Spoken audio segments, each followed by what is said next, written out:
Good day, one and all. Welcome to the wonderful world of Word 2016. My name is Dan McAllister, and I'll be your host today. Perhaps one of the first things that we ought to do is go grab some practice files to work with. Although we won't be using them right away, we will be using them fairly quickly. Here is my extracted version of the Word sample files, and I hope that you have that as well. Now that I have my sample files available out on the desktop, I think the next thing I should do is start Microsoft Word. Now, when I installed Microsoft Office 2016, it put little shortcuts down here on the area called the taskbar. So I have one for Excel and OneNote and Outlook and PowerPoint, and I did actually have one for Word right here. But let's imagine that you're not that lucky, that you don't have Word, blue W for Word, just sitting down there. Here's how you could get that to happen. So I'm going to go click on my Start Orb, and the search box appears just automatically with a cursor flashing in it, where I'm going to start typing Word. And as I type more letters, it becomes more focused on what I'm looking for. So having typed the letter W, that might even be enough to make Word appear here. If it's not, I keep typing the word Word, and the more I type, the more focused it becomes. And in my case, you can see that I have Word 2016, 2010, 2007. I actually have Word 2013 in there. You can't see it. I even have back here to Word 2003. You are not going to have that happening on your computer, most likely. So what I want to do is take Word 2016 and pin it to the taskbar. Any of you Macintosh users, it's like putting a program on the dock. So here's how I'm going to do that. Having typed in Word and have 2016 appear up here, I'm going to right-click on it, so you get a little pop-up menu about it. And in the pop-up menu, I can choose left-click, Pin to Taskbar. And so that way, I have it down here on the taskbar all the time, and the next time I need to start Microsoft Word, I just go click on it, instead of having to go back down here and search for Word and find the one that I want and click on it. So now that I have it down on the taskbar, I point at it, I click on it one time, it launches. And once I start this, the first thing I see are a whole bunch of templates down here. Now, the first time I saw templates in a Microsoft project was several years ago in Microsoft Publisher. The next time I saw them, it was in the Microsoft for Mac version of Office, where you would start up one of the Mac Office programs and you would see the templates. Now, since 2010, as soon as you start Microsoft Word, you see these templates, and they can be a really cool thing. For example, I've got templates for, calendars. I've got templates for greeting cards and invitations, personalized letterhead, 3-panel brochures. So I could look like a design genius, even though I'm just starting with Microsoft Word. I could start with one of these templates. Let me just click on that one for a moment. And it shows me a little preview of it. And if I then click Create, then it pulls that one up. And then here's what it looks like. And it's pre-formatted. It's got some cool text turned sideways here. It's got some pictures in here. Now, you can click on a picture and insert your own. I'm not going to do that right now, but you can see this is a 3-panel brochure here. Now, I'm not quite ready for you to do that, but I just want you to see that you could look like a design genius by starting with one of those templates. I'm going to close that one instead, and then I'm not going to save it, and since it's the last document that I have open, that actually closes Word. So now that I have it down on my taskbar, I just point at it again, I click on it once, and this time I just want to start a blank document. So I'm going to click on Blank Document, and here it comes. Why don't you do that much? Put our video on pause, go start Word. If you don't have Word down on your taskbar, do that thing I did. I clicked on the Start button, I searched for Word. When I found it, I right-clicked on it, and on the pop-up menu, I told it to pin it to the taskbar. So please do that. And then once Word has started, click on the template for Blank Document, and your screen will look like mine. So put the video on pause right now and catch up with me there. Start Word with a blank document, please. All right, let's rock. So the first thing on our agenda to talk about is kind of the layout of things here called the interface. That's kind of an odd word, interface. An interface is where two systems come together. In this case, it's called the user interface, where Microsoft Word is interacting with you, the user. So I'm going to work my way from top to bottom here in some of the automatic things that are set up in the interface. For example, this area right up here at the very top is referred to as the Quick Access Toolbar. Now, Microsoft makes a database program called Access, but this thing called the Quick Access Toolbar has nothing to do with that. So the Quick Access Toolbar is a place where I can put buttons that I use a lot. So I have the Save button, I have the Undo, I have the Redo, and then I got a fourth little button over here. As I hover over it, it says, Customize that Quick Access Toolbar. I'm going to click on that right now, and I see a list of things that I could quickly add to that Quick Access Toolbar. Some of them are checkmarked, namely the Save button, the Undo, and the Redo button. That's the three that are up there right now. I would like to introduce this thing, Touch Mouse Mode. Now, Microsoft knows that one of the waves of the future is miniaturization. So a lot of people won't be working on a big desktop computer. Maybe they won't even be working on just a regular old laptop computer. Maybe they're working on one of those nice new small tablet computers, like the Microsoft Surface computer. Well, if that's the case, it might be nice to have buttons that are a little bit bigger than this. I don't know about you, but I have kind of fat fingers. So if I'm working on some little small screen, it might be tough for me to use the touch mode and touch on these little buttons and get the one I want. So I'm going to add a choice here called touch/mouse mode. And it's kind of hard to see it first here, but it looks like a little finger pointing at a button. And in fact, let me zoom in on this using some third-party software that I have installed. So here's the button that I just created, that I just added up there. It looks like a little finger pointing at a button. And if I want to turn it on, if I want to switch it over to touch mode instead of mouse mode, I click on that button, and you'll see two choices here, the mouse mode versus the touch mode. I'd like you to watch what happens to the buttons up here when I click on the touch mode. Bada bing, bada boom. Notice they get bigger here.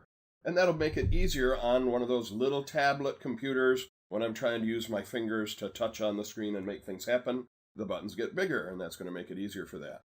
Yes, the trade-off is that it eats into my working space a little bit, but particularly on a small screen, that's a nice trade-off. In fact, a lot of my friends just work with the bigger buttons all the time. It just makes it easier to work on things for them, and they don't mind the trade-off of using the smaller space. So I'm going to go up and turn that off. I'm going to go click on the touch mode and switch it back to mouse mode. All right, so I'd like you to do what you just saw me do. What was that? I went up and clicked on the pull-down arrow here about customizing the Quick Access Toolbar.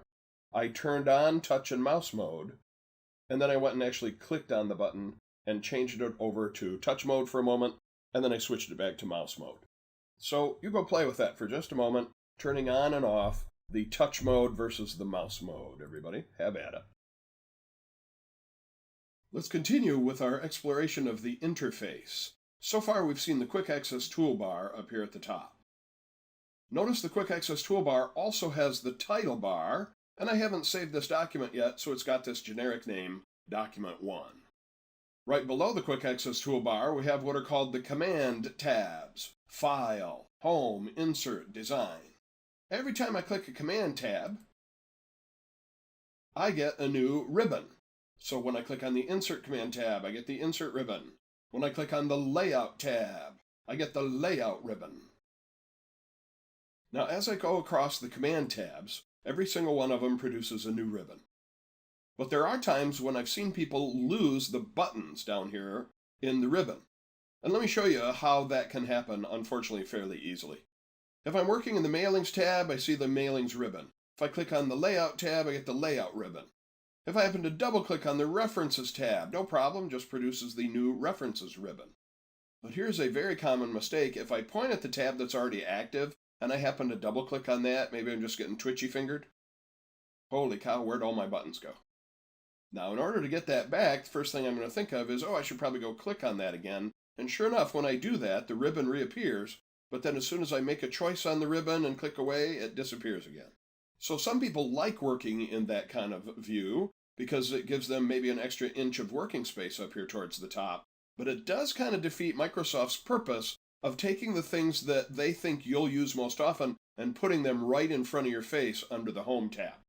So let's talk about how we can manipulate these Command tabs and the buttons that appear below them. All of that work can be done up here in the upper right-hand corner. Now, those of you who have been around the Windows operating system for a while, you're used to the close button, you're used to the maximize/restore down button, you're used to the minimize button. But unless you've already been using Microsoft Office 2013, this one right here is a new kid on the block, Ribbon Display Options. Now when I click on that, I can see 3 different choices. One of them's blue right now, and that's the one that's active, Show the Tabs. Now I see another one down here about Show the Tabs and Commands. When I click on that, there comes all my buttons back again. And as soon as I use one of them, they won't disappear on me. Let's go look at that choice one more time. I'm going up here where it says Ribbon Display Options. Here's one that will mess people up every once in a while, Auto Hide the Ribbon. So this gives me a full screen document to work on.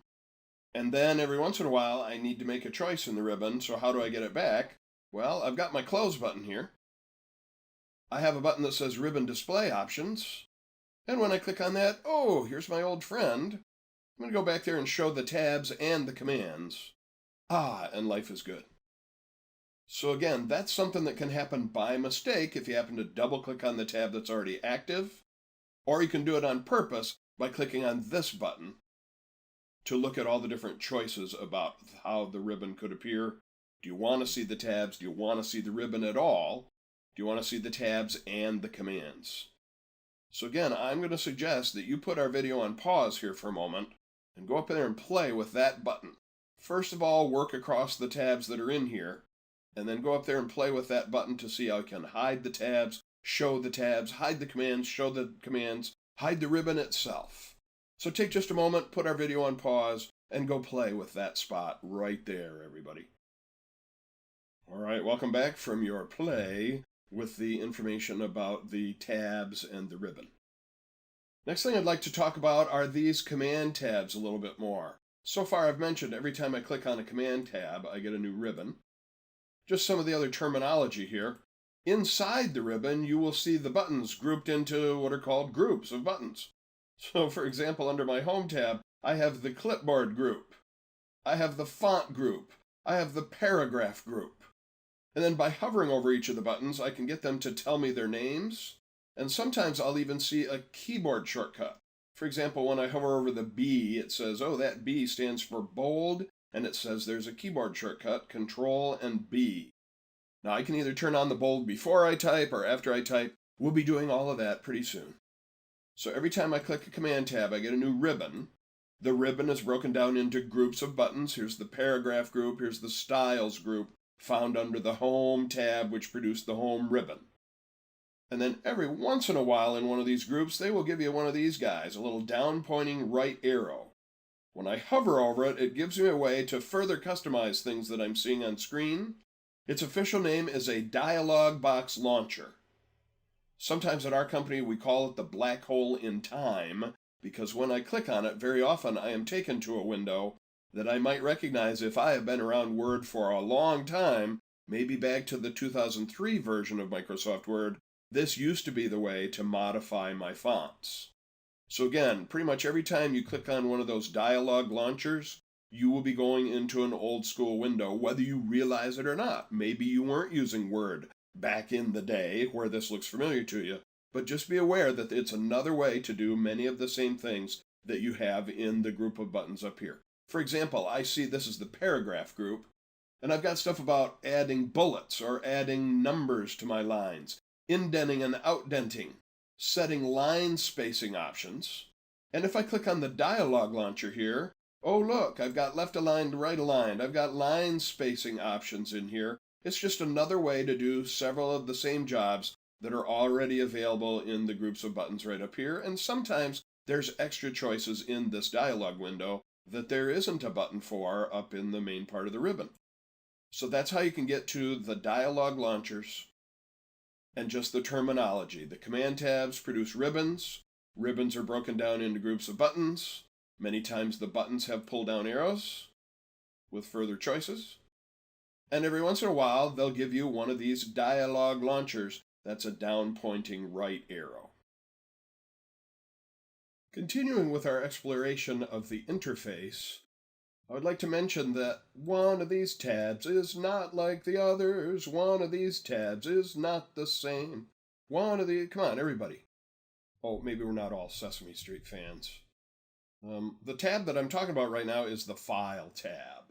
So right now, every one of these tabs produces a new ribbon, but if I go over here and click the File tab, welcome to this totally different view here called the Backstage view. So you'll see they've got a nice list here of recently used files. Now, the first time you open your Microsoft Word, you probably won't have any files over here. I also have my personal OneDrive, that's online storage. I have other web locations, I have this PC. When I click on this PC, then I will see recently used folders as well as recently used documents. And if the thing that I want isn't in any of these folders, isn't any of these documents, I can simply browse for the file that I want to open. And then I can navigate through my hard drive. I can navigate through shared drives in my corporate network, and so forth. So this is how you can open a file that exists already. For the moment, I'm going to click Cancel.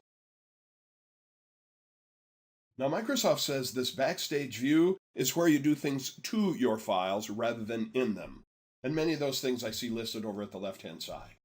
For example, I can open a file. If I click on New, oh look, there's those templates we were seeing when we started this program. If I click on the Info button on the left-hand side, I can see some information about protecting the document, inspecting it, some properties. Some of these are automatically set up. Some of them are things that I can fill in. Over here at the left side, I can open a file, I can save a file. I can take a file that's already got a name and save it as a different name. I can click on Print here, and I'll actually see a print preview of my document. Boy, that's pretty exciting so far. I don't have anything in it yet. And you'll see a whole bunch of settings that I can choose on the left-hand side for doing my printout. I'm not quite ready to do that yet. You'll see that I can share this document with others. There's another big trend of the future, collaboration with other people on a document. Maybe you have to run it by the legal department. Maybe you have a couple of people in your department who are experts in various parts of what this document is about. So you could save it to the cloud somehow, either through OneDrive, or if your company uses SharePoint, then you would be able to share this with people, and you could control who could do what in it, and then you could have multiple people working on it at the same time. Also in my Backstage view, I see choices about exporting to other file types. Maybe I want to change it to an older version of Microsoft Word because I'm dealing with somebody, one of my customers, who still only has the 2003 version of Microsoft Word. Quite frankly, that doesn't happen very often anymore because it's 10-year-old software, but every once in a while. Here's a place I can close my document. There are some other options in here that we'll talk about how you can decide where things are going to get saved and how they're going to look and so forth. Now, to step out of the Backstage view, all you have to do is go up here and click on the Back button, and now you're back into the normal view where you've got the Command tabs and the Quick Access toolbar. Now, as I look down towards the bottom of the screen, I have this bar down at the bottom. This is called the Status bar. And I can see what page I'm working on. I can see how many words are in there. Again, not too exciting just yet. You might be able to see a section number. Down here at the bottom of my screen is another important part of my Word interface. This is called the status bar. On the left-hand side, I can see what page I'm working on. I can see how many words are in my document. Gee, that's not too exciting so far. Over on the right-hand side, I see several different views that are available. And at the far right, I see ways to zoom in and zoom out on this document. Now I've got a minus sign on this end. Every time I click on that, it zooms me out so I can see more of the document. Once I have text on there, it will be harder to read the text as I zoom in and zoom out.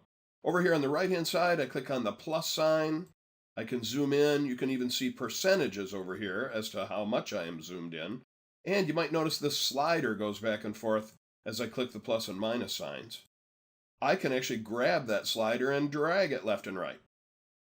Now we can pass out the Dramamine to anybody who's got any motion sickness going on there. But I got to tell you, if I have a mouse with a scroll wheel on it, I hardly ever go down here to zoom in and out on my document. Right now I'm sitting at a computer that has a scroll wheel on its mouse, and as I roll that scroll wheel, it lets me scroll up and down the document. Here's the bottom of the page, now I'm going the other direction, here's the top of the page. But if I hold the Control key while I'm rolling the scroll wheel, it quickly zooms me in and out.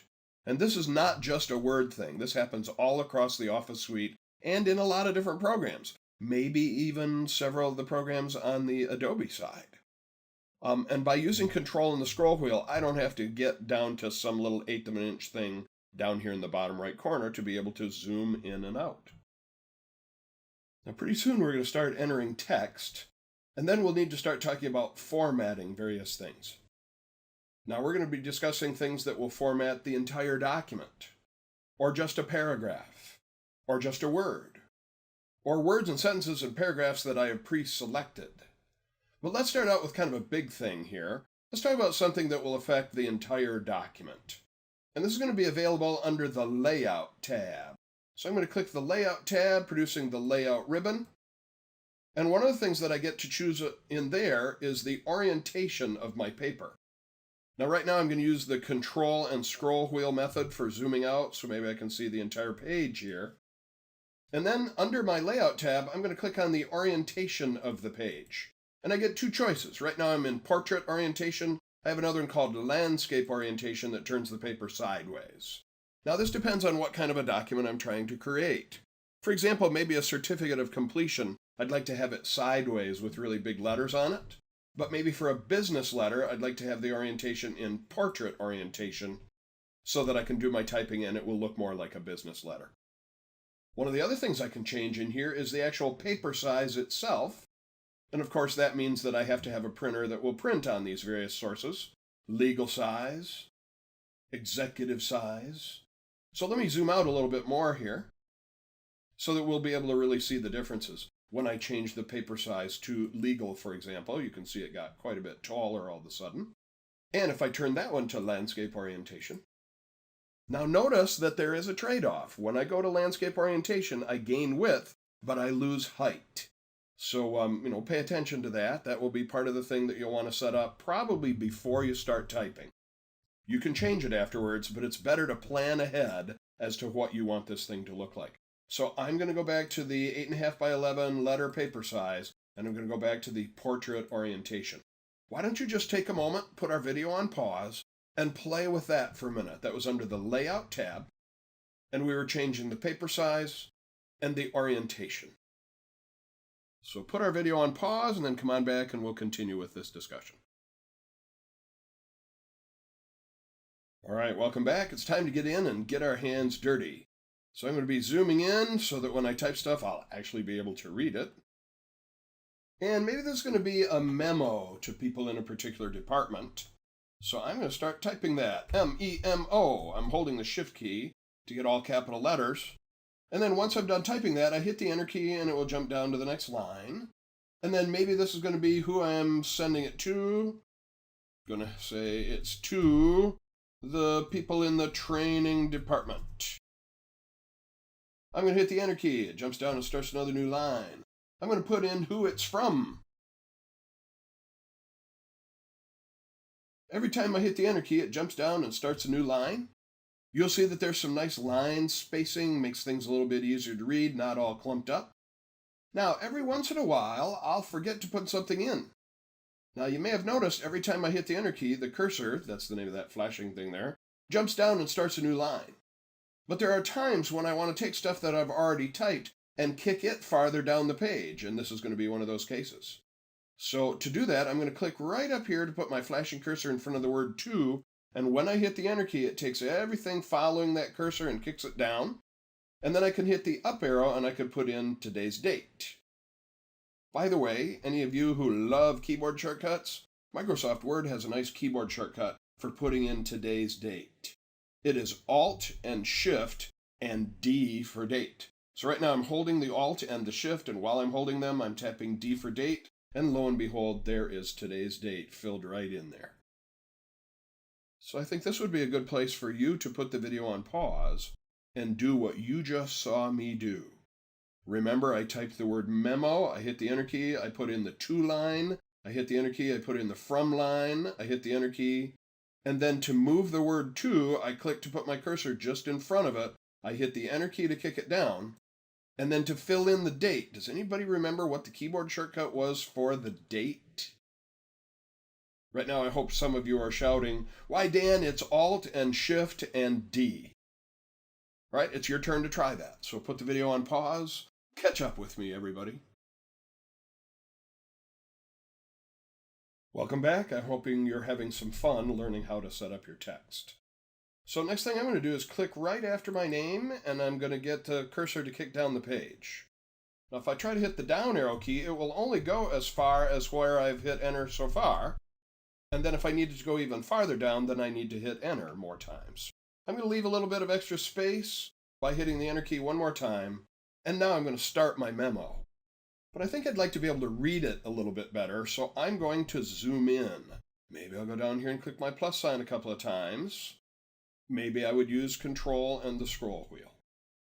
Right, now I'd like to type something that's not just going to be a little short line. I'd like to type something that's going to be a paragraph or two, and that will let us talk about these margins and how they are the places where your words will wrap.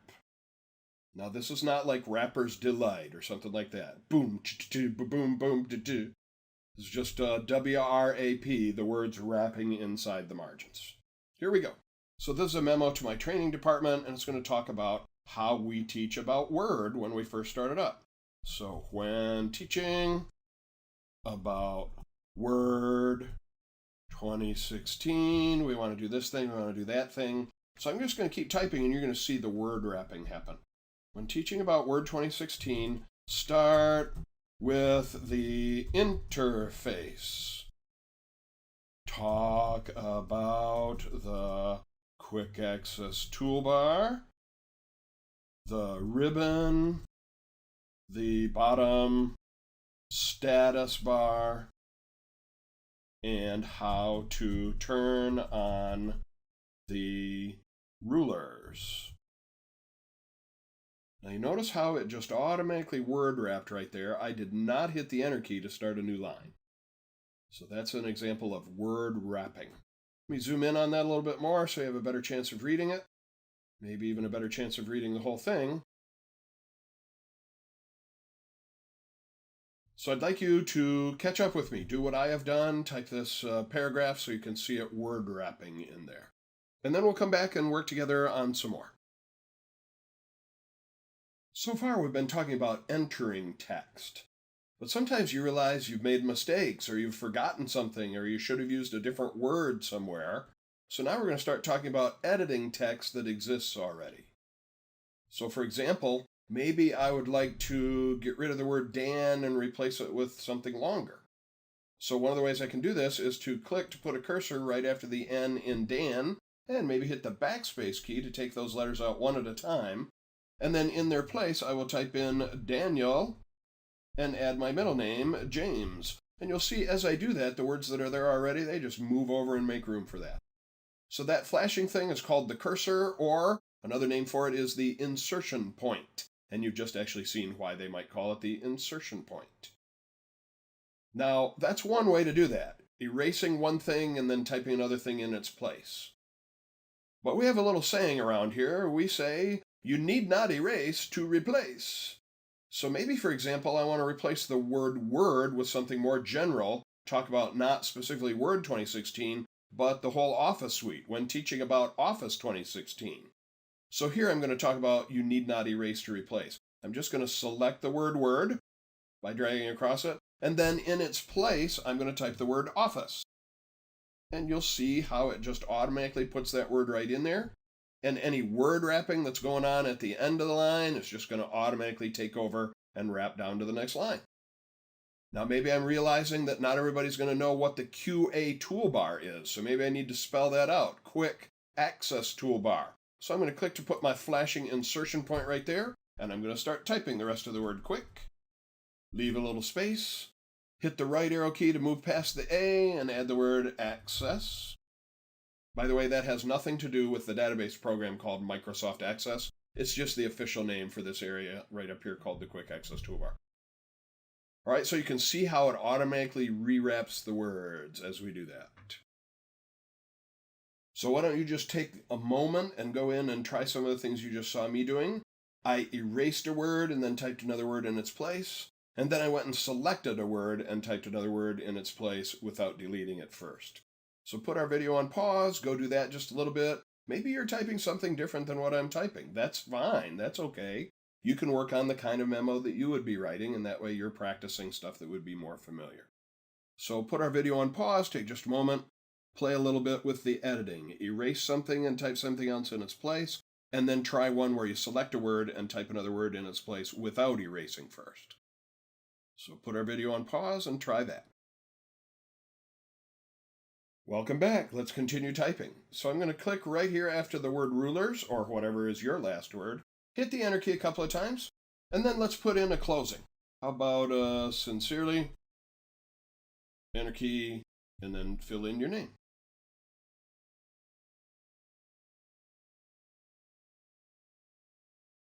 Please pause the video and do that, and then we'll be ready to save this document. All right, good work. Let's go talk about saving this thing now. Now, as I look up in my quick access toolbar, I have this little object, supposed to look like an old floppy disk. Or I can go to my File tab and go to the Backstage view and save in there. I'm going to click the back button. When I hover over that floppy disk, it says, okay, it's used to save, and it might be a little bit hard to see, but it does say Control and S is the keyboard shortcut for that. In fact, let me use some third-party software to zoom in on that even more. Oh, it won't keep the little tooltip as I zoom in. So again, it's probably a little bit hard to see because it gets miniaturized on your screen, but the save command keyboard shortcut is Control and S. So I'm going to go click on that little save button. And you notice the window that pops up says Save As. Now, until you've saved a file in the first place, obviously there's no difference between save versus save as. The save as specifically comes in if you decide that you want to save that document under a different name. So maybe you've got a document that looks one way, and then you've made some changes to it, and you don't want to lose the original by clicking Save to destroy the original and put the new one in its place. You might be able to choose Save As, and that way give it a slightly different name or put it in a different folder, and then you'd have a before version and an after version. But when you're saving it for the first time, there's no difference between save versus save as. Now I get to choose where I want to put it, and you might notice that by default it's ready to put it on the cloud. So this is another one of those things that Microsoft realizes is the wave of the future, collaboration and storing things in a place where not only can I get to it on all my different devices, maybe my Windows Phone, maybe my tablet computer, maybe my desktop computer. That's one of the things that putting a document on the cloud is good for. Also for collaboration, give somebody else permission to work on that document on the cloud with you, and that way you can be both working on it at the same time. That's a little bit down the road as far as our lesson is concerned. In my case, I would like to just save it on my computer here. So I'm going to click on this PC. Right now I have two just automatic choices, the My Documents folder or the desktop. Now, in most cases, you would store things in the My Documents folder. That's what that's for. But in my case, I'd like to make a little folder for my finished files out on my desktop. So I'm going to click on Desktop. And then I want to make a little folder for finished files. I've got one for Word sample files. We haven't looked in there yet, but we will pretty soon. I would like to make a new folder. Luckily, there is a button right here that will let me create a new folder. So that's where I'm headed right now, to make a new folder out on my desktop. It makes a new folder named New Folder, but its name is all highlighted, which means I can type right over top of it, and I'll call it Finished Word Documents. Now, you can feel free to drop yours in the My Documents folder, but I would still recommend make a new subfolder, make a new folder, and name it Finished Word Documents. I happen to be putting mine out on the desktop, you can see here. And then by default, it takes whatever is in the very first line and makes that the name of the file. Now, you can override that. You can drag over the name here and name it something else. But in my case, Memo, seems like a decent name for it. So I'm going to make sure I put it in my Finished Word Documents folder by double-clicking on the Finished Word Documents folder. So now you can see that I'm actually standing in that folder that's on my desktop, that's under my name, that lives in the house that Jack built. And I'm going to finish saving that by clicking the Save button right down here. So I haven't really changed anything in the document, but as I look up in the blue title bar now, it says the name of my document. Now you may or may not see the 4-letter file name extension up here, memo.docx. That's not actually a Word thing, that's a Windows thing. So if we have time to do it, maybe we'll talk about how could you get the 4-letter extension to show up, but right now it's not important. So take a moment and save your file. Again, the way I did that, I clicked on File and Save, or I clicked on the little floppy disk icon, and then I made a folder to put it in. So I went to File. Right now, if I choose Save, it won't ask me what to name it because it's already got a name. If I were to click on Save As, maybe I can see more information. So I changed it from OneDrive to this PC. I went to the desktop. I made a new folder that I named Finished Word Documents. I had to type that name and hit the Enter key to actually stand in that folder. And then I kept the same name. You can change it if you like. I just let it be named Memo. When I hit the Enter key, it saved it right into that folder. Now, if I click Save again right now, it just replaces the old one with the new one. All right, so your turn. You're finishing off your letter, and you are saving it, and you are creating a folder to drop it into. So catch up with me there, everybody. So far, we've talked about entering text, editing text, saving our document. Now I'd like to show you something in the background. Not the backstage view, but something that's happening that you just can't see. Some of you may be old enough to remember the old Wizard of Oz with Judy Garland, where they walk in and they catch the guy who's actually the wizard, and he says, "Ignore the man behind the curtain." I'm going to show you behind the curtain right now. I'm going to go to the Home tab, and I would like to introduce this object right here. Kind of looks like a backwards P. I've heard different names for it. Paragraph symbol, hard return. I recently read its official name. It's called a Pilcrow, Pilcrow. And if you would like to impress your geeky friends later this week, tell them that you were studying a Microsoft Word class and you learned about the Pilcrow. But don't tell them what it is. Pilcrow. You just tell them you learned about it, and they'll be all curious, and they'll go look it up. And they'll be really disappointed when they find out what it is, but you will have kept them busy for 5 minutes looking up the Pilcrow. Let me show you what it actually does. So as I hover over it, it says show or hide, and then it's got the Pilcrow symbol. So I'm going to actually click on that, and oh, there's a whole bunch of stuff has suddenly appeared. A whole bunch of little Pilcrows. Now, if you think about where that Pilcrow symbol is, and what we did right at that spot, you'll realize that that Pilcrow symbol signifies every place where we hit the Enter key, also called a hard return. So we typed in memo, we hit the Enter key, it jumped down and created the next line. We put in today's date, we hit the Enter key. So every place that there's one of those Pilcrows, there's an Enter key. Notice here there's a Pilcrow ending this paragraph, and then another Pilcrow leaving a little blank gap between the two paragraphs there. Also notice where it did the word wrapping, there is no Pilcrow there. It just automatically wrapped at the margin. And if it can't fit a whole word in there, it doesn't hyphenate it by default. It carries the whole word to the next line here. So if you don't see a Pilcrow, it means that you got word wrapping, not Enter keys. But anytime I needed to finish off a line that wasn't long enough to word wrap, I needed a Pilcrow right there. I needed an Enter key there. Now, one of the reasons I'm telling you about the Pilcrow is because the next document that we're going to open, yes, I said open a document that exists already, we're going to go look at Pilcrows in there and see that they explain a couple of things. So make sure you have saved the latest version of this document so far.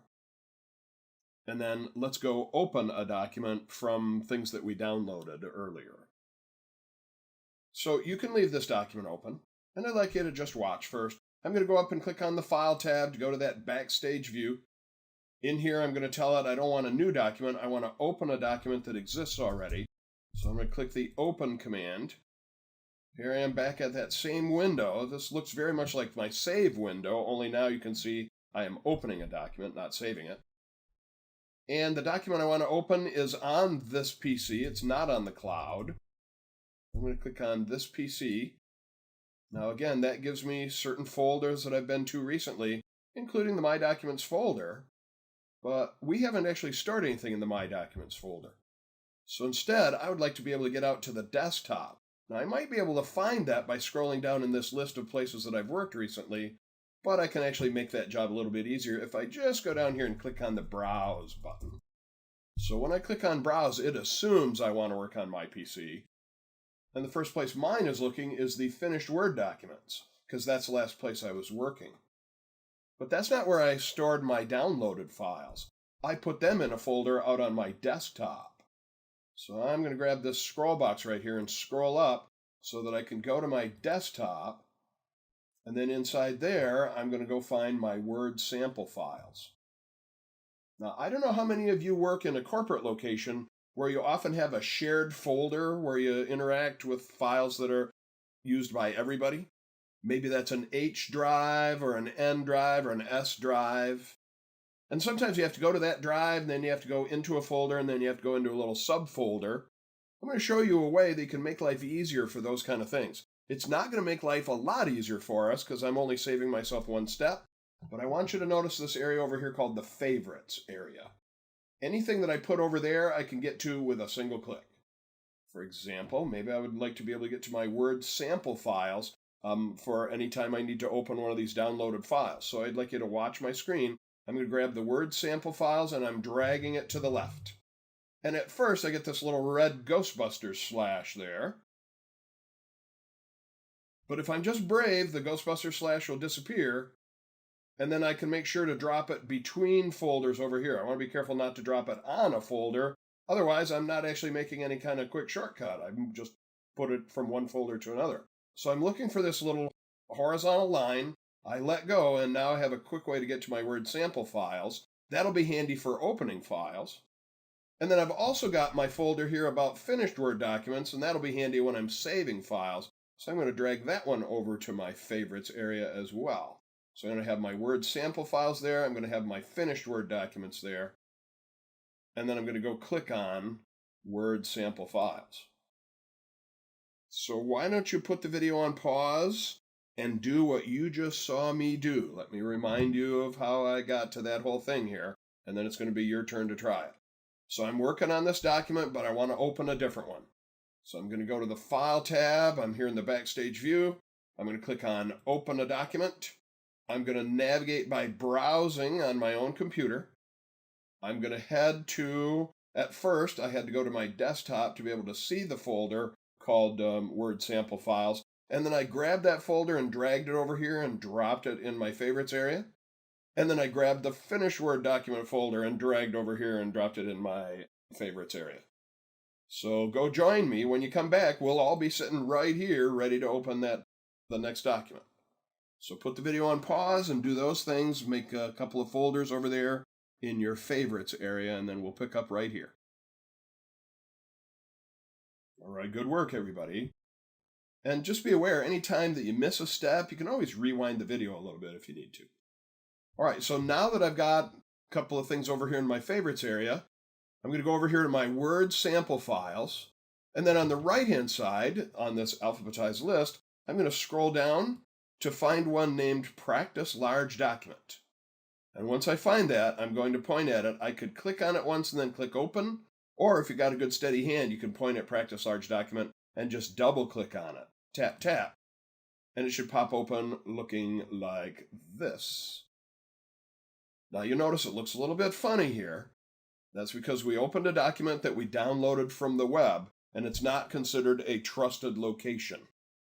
And right now I can scroll left and right. This is great for those tablet computers where I'm holding it in my hand and then I can use my thumb on the side of the computer to scroll from page to page this way.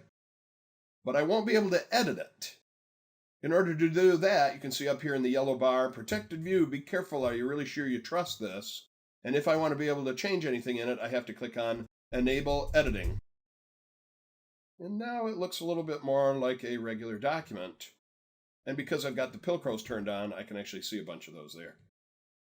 So this would be a good time to go open that file. Let's see, you created the shortcut over on the side of your screen there. And so now in Word, you go to File, you go to Open, you're going to browse, You drag the folders over here so that you can get to them quickly. And you can go to the folder named Word Sample Files. Single click gets you there. On the right-hand side, scroll down and find Practice Large Document, and then double click on it. And then we'll be ready to go to the next chapter of our lesson. So, catch up with me. Remember, you'll have to click on a yellow bar that says Enable Editing. By the way, when you get there, if you just see a blank document and you don't see the Pilcrows, you can turn the Pilcrow symbol on right here. That was under the Home tab. All right, so go up on that document, and we'll see you in the next chapter.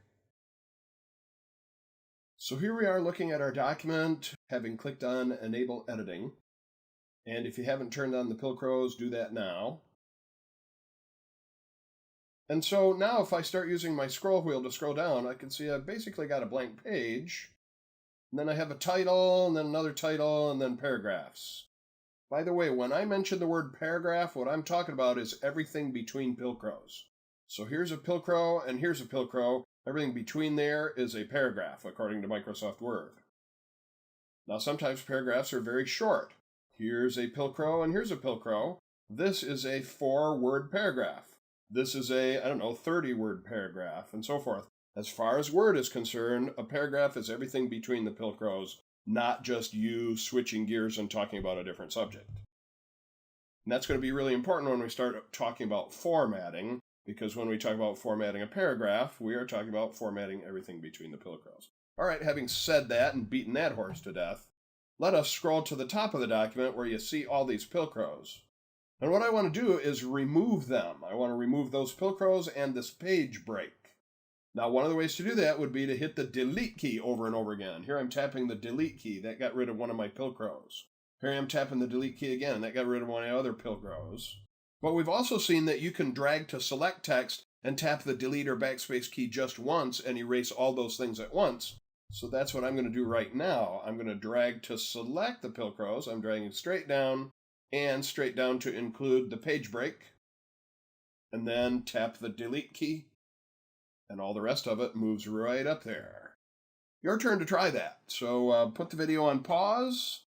You're going to select all those Pilcrows and the page break there on the first page. Tap the delete key to get rid of them, and then your document should look like this. So join me. Remove those Pilcrows, please. So now that we've got our document looking like this, why don't we hide the Pilcrows? Sometimes they kind of get in the way. So I'm going to go up and turn off the Pilcrows. Now it just kind of looks like a regular document. And I'm noticing that these letters look different than these letters. And that's because they have a different font and a different size. And anytime you're trying to figure out, so what's the name of this font and what size is it, you can click in the middle of such a section and then go look up here under your Home tab, specifically in the group called Font.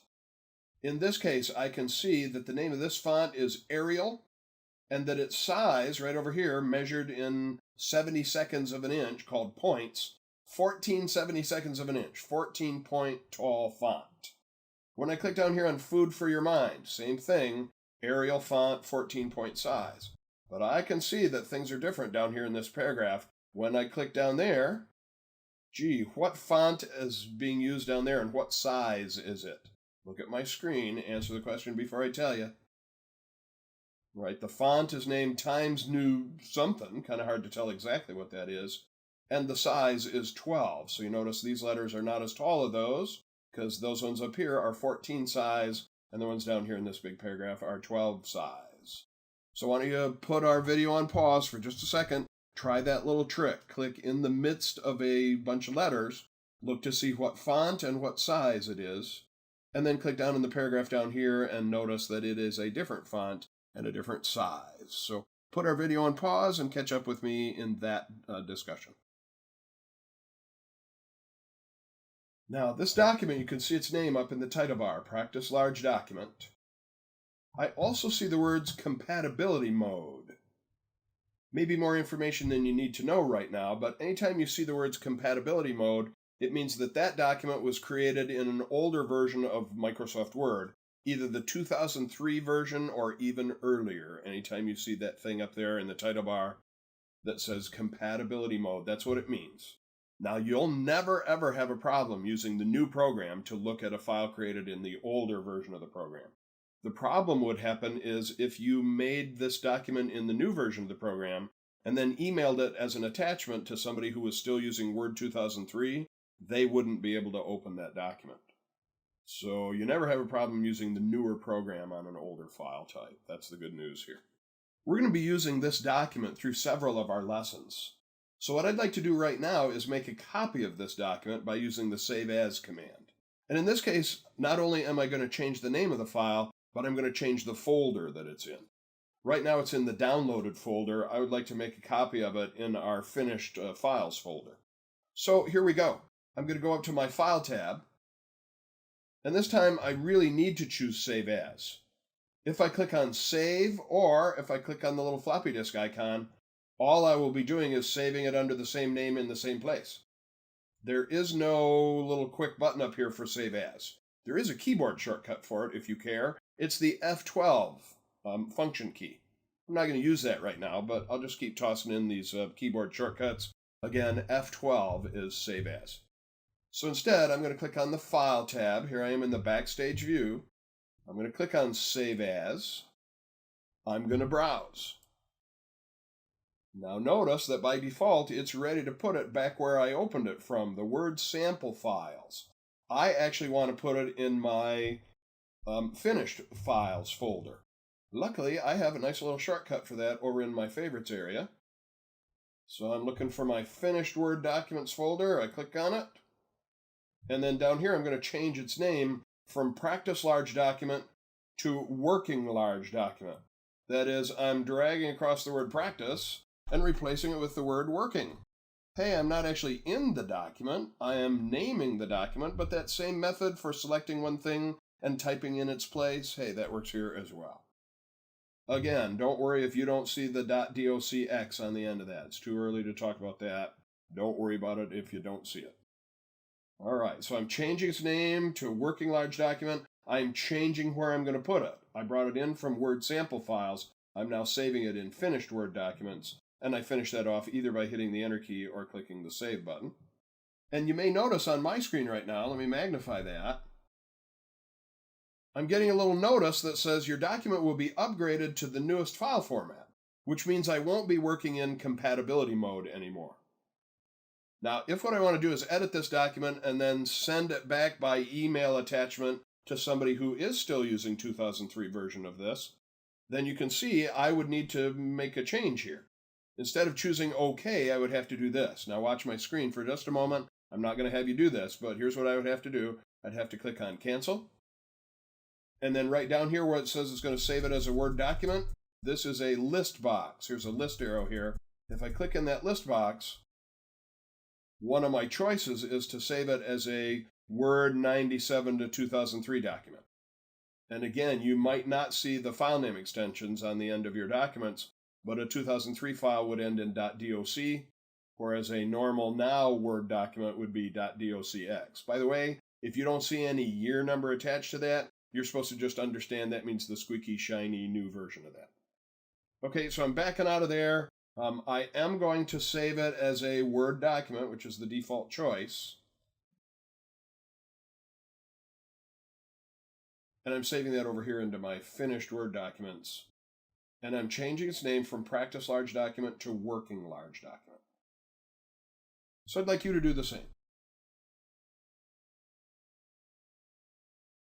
You should get this little message that says you're now going to have this in the 2007, 2010, 2013, 2016 file format. It uses the same format for all of those. I click on OK or I hit the Enter key. So here's my new name up in the title bar, Working Large Document. Notice it no longer says Compatibility Mode. So your turn to do that. You're going to use the Save As command. You can use F12 if you want the keyboard shortcut. You have opened it from the downloading folder. You're going to save it into the finished Word documents folder, and you're changing its name from Practice Large Document to Working Large Document. All right, catch up with me there, everybody. Now that we've got a document that's a little bit larger than we've been working with, let's talk about navigating around in this document. Now, the name of it says Working Large Document, but as I look in the lower left-hand corner here, It's really a 3-page document, so it's not like the thing is really huge here. Let's talk about navigating slowly up and down. I can use my mouse to move over here into the scroll bar, and I can click on the down pointing arrow. So notice if I click to put my flashing insertion point over here at this space, and then I move to the bottom of the scroll bar and click on the little arrow, I'm moving my view down, but I'm not moving the cursor down. If, on the other hand, I go to the keyboard and I start tapping the down arrow key, at first I am moving the cursor. But when the cursor gets to the bottom of the screen and I keep hitting the down arrow key, now I'm actually scrolling down. And the difference between that and using the arrows on the scroll bar is using the arrows on my keyboard moves the cursor as it scrolls. Using the arrows on the scroll bar doesn't move the cursor, it only moves my viewpoint. I can move a little bit faster if I hold the control key and start tapping up and down arrow keys. Now at first it's a little bit tough to figure out how does it decide where it should stop. Well, I can solve that riddle if I turn on the pilcrows. So here I am at the beginning of the paragraph with my cursor. Control down arrow key, move to the next pilcrow. Next pilcrow, control down arrow key. Control down arrow key. Next paragraph. Next pilcrow. Beginning of the next paragraph. Next pilcrow. So that's going a paragraph at a time when I'm holding the control key and tapping the down arrow key. What if I want to move a whole screen's worth at a time? Well, if I move my mouse over here, I notice this scroll box that I can grab and drag in the scroll bar. But if I want to go a whole screen at a time, I can put my mouse under the scroll box in the scroll bar and click, and it will jump down one screen at a time. Now, I don't need to move the mouse right below the scroll box. I can move it way down here, and then every time I click, it goes one screen at a time until it catches up to me. I can also do that with a couple of keys on my keyboard. There's a key on my keyboard marked Page Up, and every time I tap that Page Up key, it is just like clicking above the scroll box in the scroll bar. I move one screen at a time. Notice the Page Up and Page Down key don't necessarily move me to the bottom of the next printed page. They move me to the bottom of the next screen's worth. As far as whether I get to the bottom of the printed page, that's dependent on how far I am zoomed in and zoomed out. So the keys that say Page Up and Page Down, names are a little bit misleading. They really should be called Screen Up and Screen Down. So why don't you just take just a moment and try out some of those methods that I've been using. Grabbing the scroll box, clicking above or below the scroll box, using the down arrow key to move the cursor, using the down arrow on the scroll bar to move your viewpoint without moving the cursor.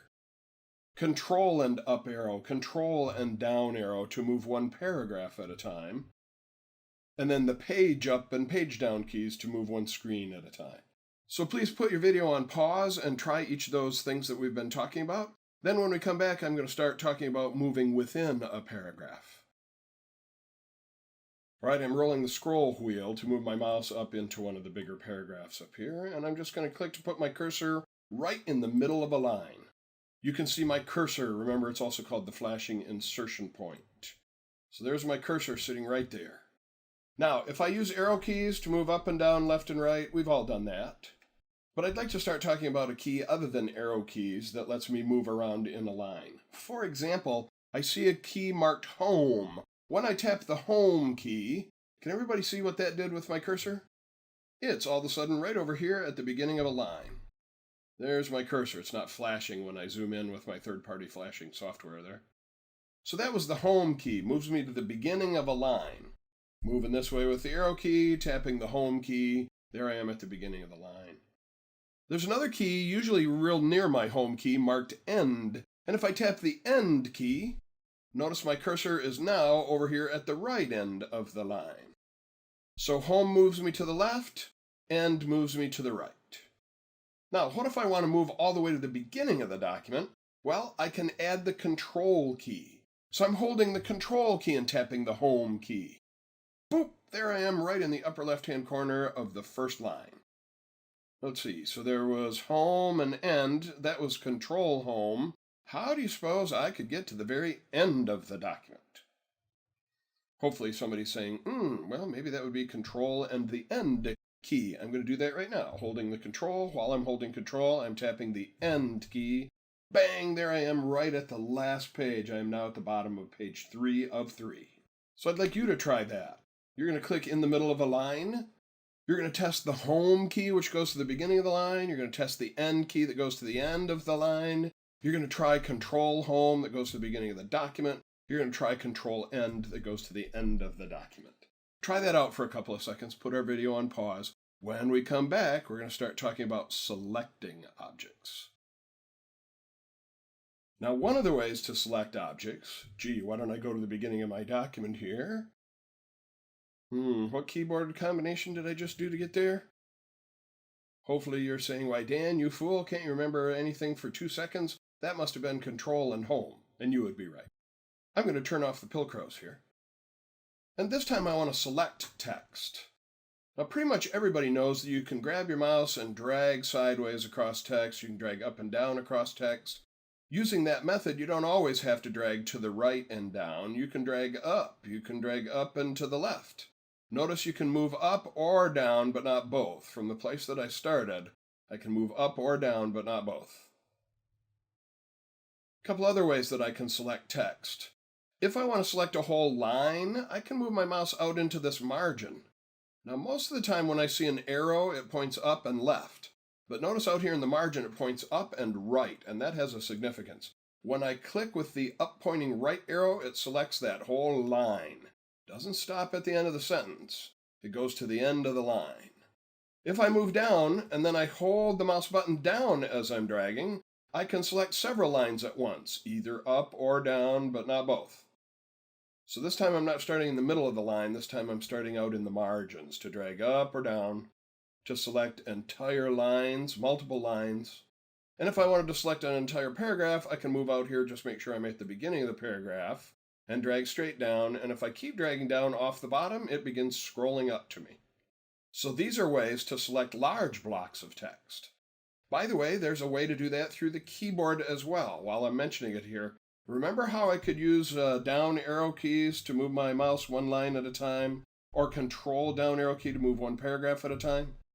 Well, what I'd like you to notice now is if I add the shift key to that, I won't just be moving my cursor, I'll be selecting. So right now I'm holding the shift key, and while I'm holding the shift key, I'm tapping the down arrow key. Oh look, it's as though I had clicked out in the margin. And if I keep the shift key down and keep tapping the down arrow key, my cursor, you can't see it flashing, but it is actually moving down in that paragraph, and because I have the shift key down, it is selecting as it goes. What do you suppose would happen if I held Control and Shift and tapped the down arrow key? Well, that's what I'm about to do now. Control and Shift, I'm tapping the down arrow key. Now it's going a paragraph at a time because of the Control key, and it's selecting as it goes because of the Shift key. And again, I can go up or down from the area that I had started, but not both. I can go one direction or the other. Okay, so it's time for you to try this.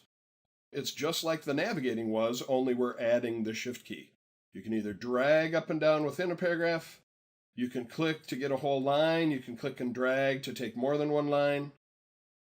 You can use the down arrow key to move your cursor. You can use the down arrow key while you're holding the shift key to select while you're moving the cursor. And if you want to control and shift and down arrow, you can select entire paragraphs at a time. So now's the time for you to try that, everybody. Last we were talking about navigating. This time we're talking about selecting. And the selecting is going to be really important when we start formatting things, changing the font, changing the color, changing the size of the letters. You must select to effect. So practice your selecting and your navigating for just a couple of minutes, and then we'll come back and we'll start talking about selecting to effect. Now we come to the first portion of our lesson where it's really important to be able to select, because we're going to start talking about formatting things in our document. And you must select to effect. That is, you have to tell it what to work on, and then tell it what to do to that text. In my case, I'd like to move to the top of the document, so I'm going to use Control and Home. Now, let's say that I would like to take this title up here and make it left aligned instead of centered. I'd like to move it to the left edge of the paper like this title is. So first I need to select it. I could drag across it to select it, but we had a way where you could select an entire line, and to do that we had to move out here into the margin, so we had the up pointing right arrow. That way with a single click I can select that entire line. And notice what popped up on screen. This is called the Mini Formatting Toolbar. Microsoft knows that if you select text that you've already typed, it's usually because you want to change the formatting somehow. So this little mini toolbar has the things in it that people use most often when formatting text that already exists. Notice the B is already turned on here. As I hover over that, it says that's bold letters, extra heavy dark. By the way, you'll notice as I moved away from that quick formatting toolbar, it disappeared and it's not easy to get back. Luckily, all I have to do is go up to my home ribbon and I can get to those things that were in my quick formatting toolbar. So for example, I said maybe I'd like to move the letters to the left or to the right. Here's some little buttons that will do that. Here's Align Left. Notice this one is already selected. That's why these words are centered on the page. Maybe I want to move them to the right side of the page. If I click on that button, there they are over at the right-hand side. Here I am moving them to the left-hand side. Here I am recentering them. How did it know what words to move? Because I had pre-selected them. You must select to effect. Let's say that I would like to change the size of those letters. I've still got them selected. I'm going to go up here to the size box, and I'm going to boost them from 14 to maybe 20. By the way, I haven't clicked on 20 yet, but notice I can see what 20 would look like. This is one of my favorite features of the Microsoft Office suite. It's called Live Preview. I get to see what the thing would look like before I actually click to commit to it. This is a big thing because in the old days, we used to select text and we would say, I think that's going to look great as a 28-point font. And then I click on 28 and I go, oh, that's not as good as I was hoping it would look because I couldn't see it ahead of time. Or I'm thinking, I like purple letters, and so I'm going to choose purple letters, and then they look awful. I'm not really doing that yet. But again, these are going to be things that I can see in my live preview. If I don't like what I see, I move away from it. If I do like what I see, I go ahead and click on it. So I'm going to make those letters 28-point size. And then I'm going to go up right up here under my home ribbon in the font group. I've got a way to set the letter color. Now, if I just click on that red A right there, I will get red letters. But maybe I want some other color than red. That's what this little sneaky list arrow is about right here. When I click on this, I see several colors. They are divided into what are called theme colors and standard colors. We'll be talking about themes in a few minutes. But again, I'm getting that lovely live preview. And when I see something I like, I click on it. And then to see what it really looks like, I click away from it so it's not selected anymore. So why don't you take just a second and do that? Select that top title. Move it to the left, move it to the right. Stand up, sit down, fight, fight, fight. Change the size. Change the color. And then come on back and we'll do some more formatting together. All right, let's say that I want to affect multiple lines this time. I've got these little titles at the beginning of several of my paragraphs. And maybe I would like to do something to, say, 3 of those at once. Maybe I'd like to turn them into fire engine red or dark blue. Maybe those are my company colors, light green and dark blue. So I'm going to sort of brand this document using the company colors. So first I'm going to select this line. And then I'd also like to select this line at the same time. But when I click out in the margin, okay, I've got that second one selected, but I've lost the first one. Now, some of my more experienced Word users might know about the control-click trick. And that's what I'm about to do. So first thing I'm going to do is click out here in the margin. There's the first one that I wanted to select. Now I'm going to scroll down with my scroll wheel, and I'm going to move out into the margin next to what is Books and Beyond, and I'm going to hold the Control key as I click. Oh, look, that lets me choose 2 things at once. And I can keep doing that. I'm going to scroll down some more. I'm going to hold the Control key and click here. And now I've got 3 things selected at once. And whatever I do next will affect all 3 of those lines. For example, maybe I'll go up here and use that same green color that I was using on the title. And if you look closely, the thing that used to have a red bar under the A now has that light green bar under the A. And if I just click on that, oh look, I've got that green down here. All right, it's your turn to try that. So you're going to select several of those titles. Remember, you're going to click out in the margin. You're going to hold the Control key and click to get a second one. Control click to get a third one. And then set the letter color right up here, either through the pull down arrow or by reusing a color that you might have used for the title. Have at it. Catch up to me. All right, good work. Let's move down to the end of our document. Remember our old keyboard shortcut by now? Control and the Pilsudski key? No, there's no Pilsudski key. I'm talking about Control and End. Just checking to see who's listening here. So I'm using Control and End to get down to the end of the document.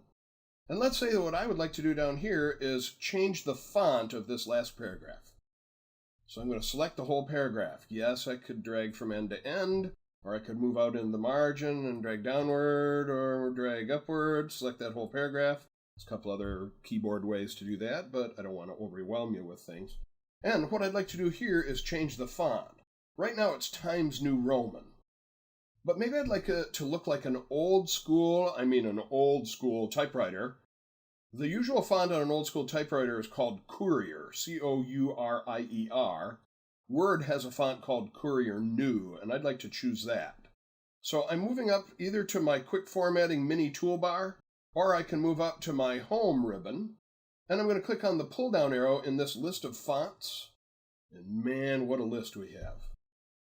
As I roll up and down in that list, I can actually see it happening in the background. I've got that live preview thing going on back there. Now, sometimes it's partially covered up by that list itself. So I'm trying to find a font called Courier New. I'm going to start scrolling down through the alphabetized list. I'm down to CO, I'm down to COU. There it is, Courier New. I'm hovering over it. Yeah, that looks like an old school typewriter. I'm clicking on it. So I can change the font, I can change the color. I've got all kinds of formatting features here. Make the font a little bigger, a little smaller. There's a button here that I can make everything uppercase or lowercase. We've got some fancy schmancy word art, it's called, with all kinds of reflections and glowing features and so forth. Pretty much everything up here in the font group is kind of fun to play with, but you have to select the text first. So what I just did was I selected that last paragraph and I changed its font to Courier New. I'd like you to select that last paragraph and I'd like you to just play with it a little bit. Try bold, try italic, try underline. We've got strike through, we've got superscript, we've got subscript, got all kinds of cool text effects. I'd like you to just play and make sure you're working on that very last paragraph. So we'll give you a couple of minutes to do that, and then we're going to come back and I want to talk about kind of a cool feature that's available only in Word and PowerPoint, and we'll take advantage of it here in Word. So pause the screen, select that last paragraph, get in there and play a little bit. When you're done, unpause the screen, and we'll start talking about a special feature that's only available in Word and PowerPoint. So get in there and play for a minute. Put the video on pause, play around a bit, and then come on back. All right, so here comes this new thing. Let's stop for a moment and save our latest document. Come on up and click on that little floppy disk up in the upper right corner. Or maybe you like the keyboard shortcut that it's showing me, Control-S. So go ahead and click on that. Now we're not using Save As, so it just assumes that we want to keep the same file name and replace the old version with the new version. And now let's close this file. Now one of the ways to do that is to go up here to the upper right corner and click the Close button. Let's go ahead and do it that way. So click that Close button to close this document. Now when I do that, I can see that my memo document is still open behind there. And maybe I want to turn the Pilcrows off. All right, here's what I'd like everybody to do. First of all, you're going to watch me do this, and then you're going to join me. So it's a special thing that happens when we reopen a Word document. So I'm going to go to my File menu. I'm going to tell it to open a file. I'm going to slide down here and browse for my document. Here's the one I was working on most recently, Working Large Document. I'm going to double-click to reopen that. And look what's happening down here in the bottom right corner. Welcome back. Pick up where you left off. How are we doing so far? 2 minutes ago. So if I click on that, it takes me right to that place that I was working earlier. The last place I was working when I closed this document. Boy, is that handy. Maybe this is a 20-page document and I was fixing something on page 12, and I'd kind of like to pick up where I left off. I can just click on that little button that appeared in the bottom right corner to take me right to the last place I'd been working before I saved that file. How cool is that? So it's your turn to make that happen for you. You've recently closed the Working Large document. Go back up to the File menu, choose Open. Slide down and click on Browse. It should take you to the last folder you were working in, as long as you haven't turned your computer off between then and now. And you should get that little thing appear in the bottom right corner when you go to open that document, and you can click on that little placeholder and it will take you right to this place where you were working last. So catch up with me. We were working at the last part of that document. Reopen it and let it take you to pick up where you left off. Early on in our lessons, I mentioned that we were going to talk about different kinds of formatting. Formatting that affects the entire document, formatting that affects just a paragraph, formatting that affects only certain words that I've pre-selected, and we've seen a couple of those. We saw formatting the entire document involved maybe setting the orientation. Are we going to go portrait or landscape?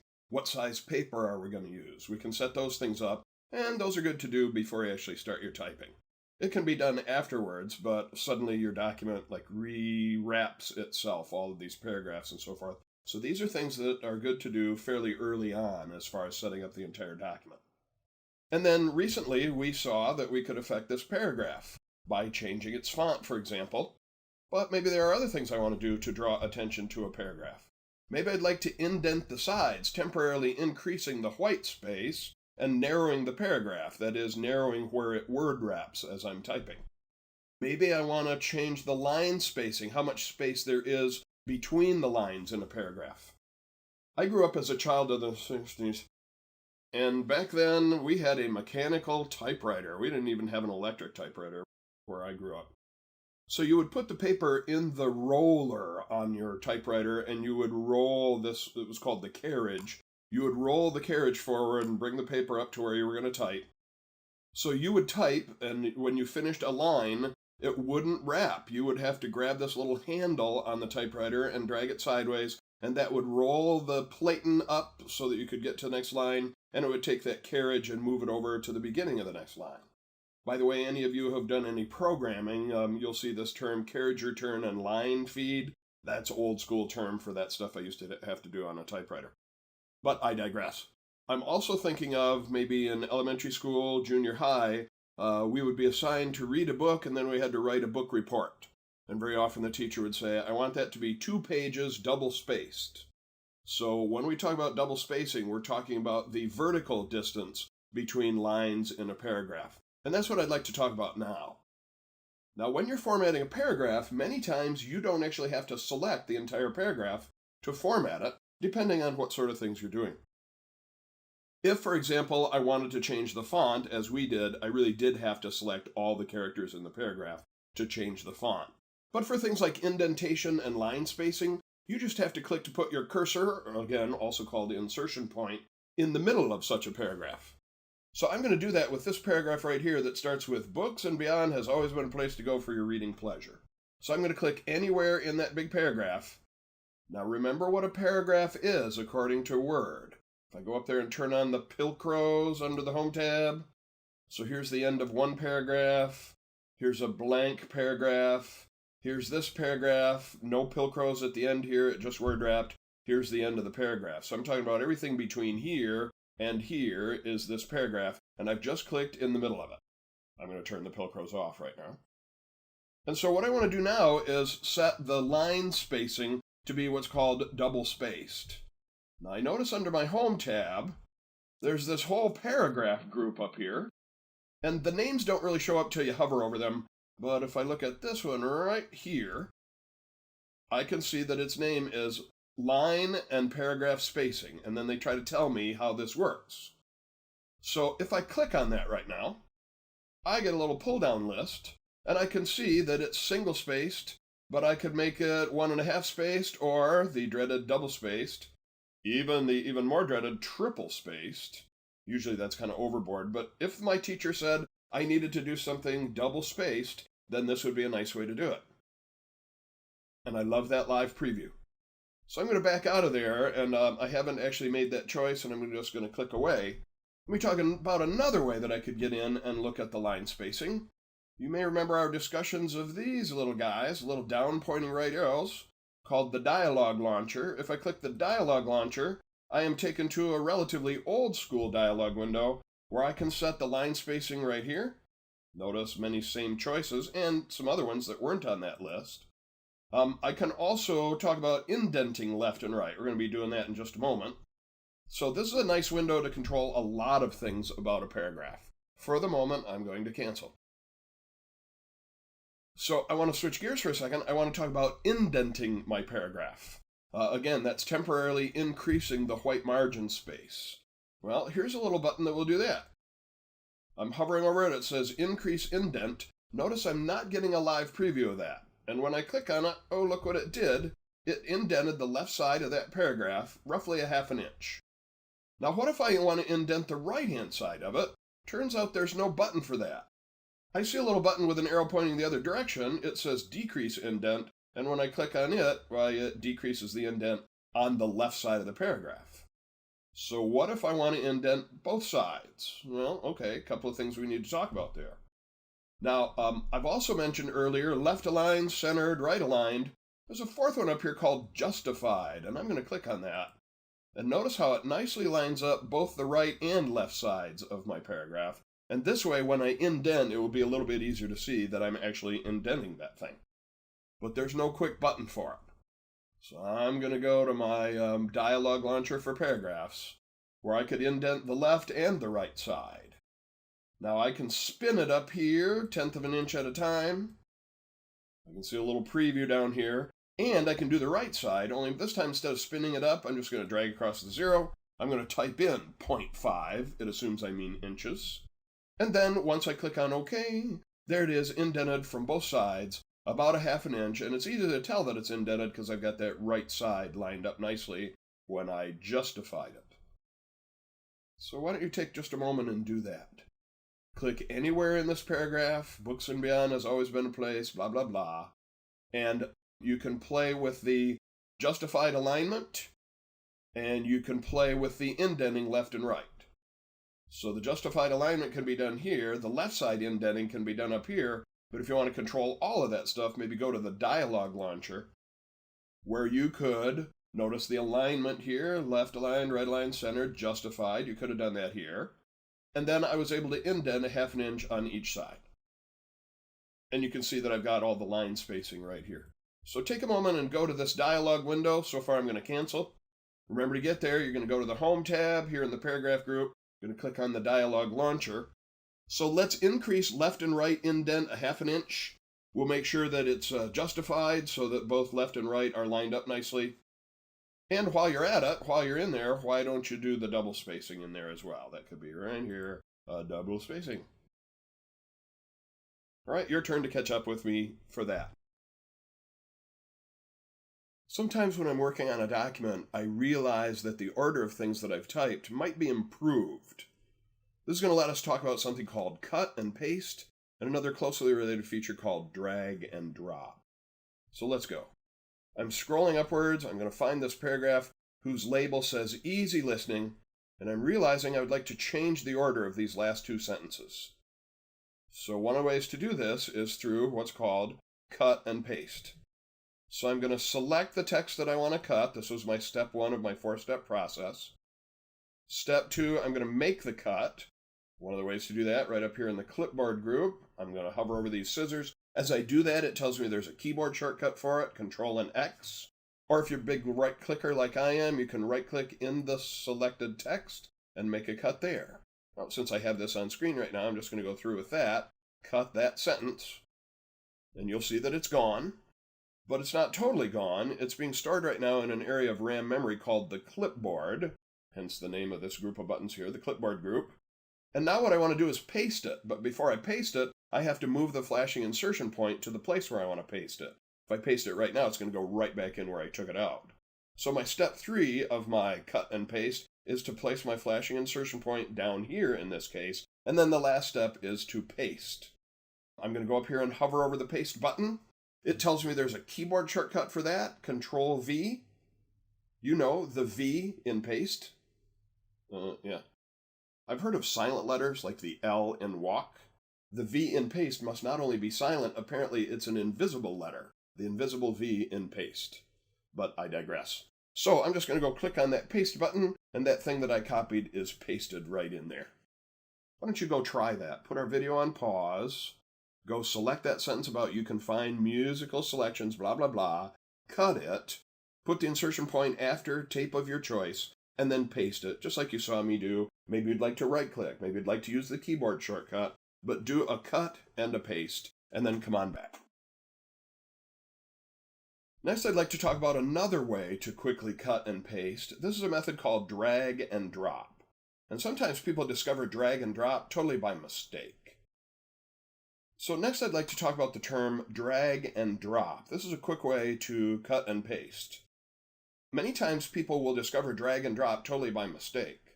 Let's imagine, for example, that I would like to select this line about you will find our inventory is complete, blah, blah, blah. But I'm dragging to start selecting it, and I let go a little too early.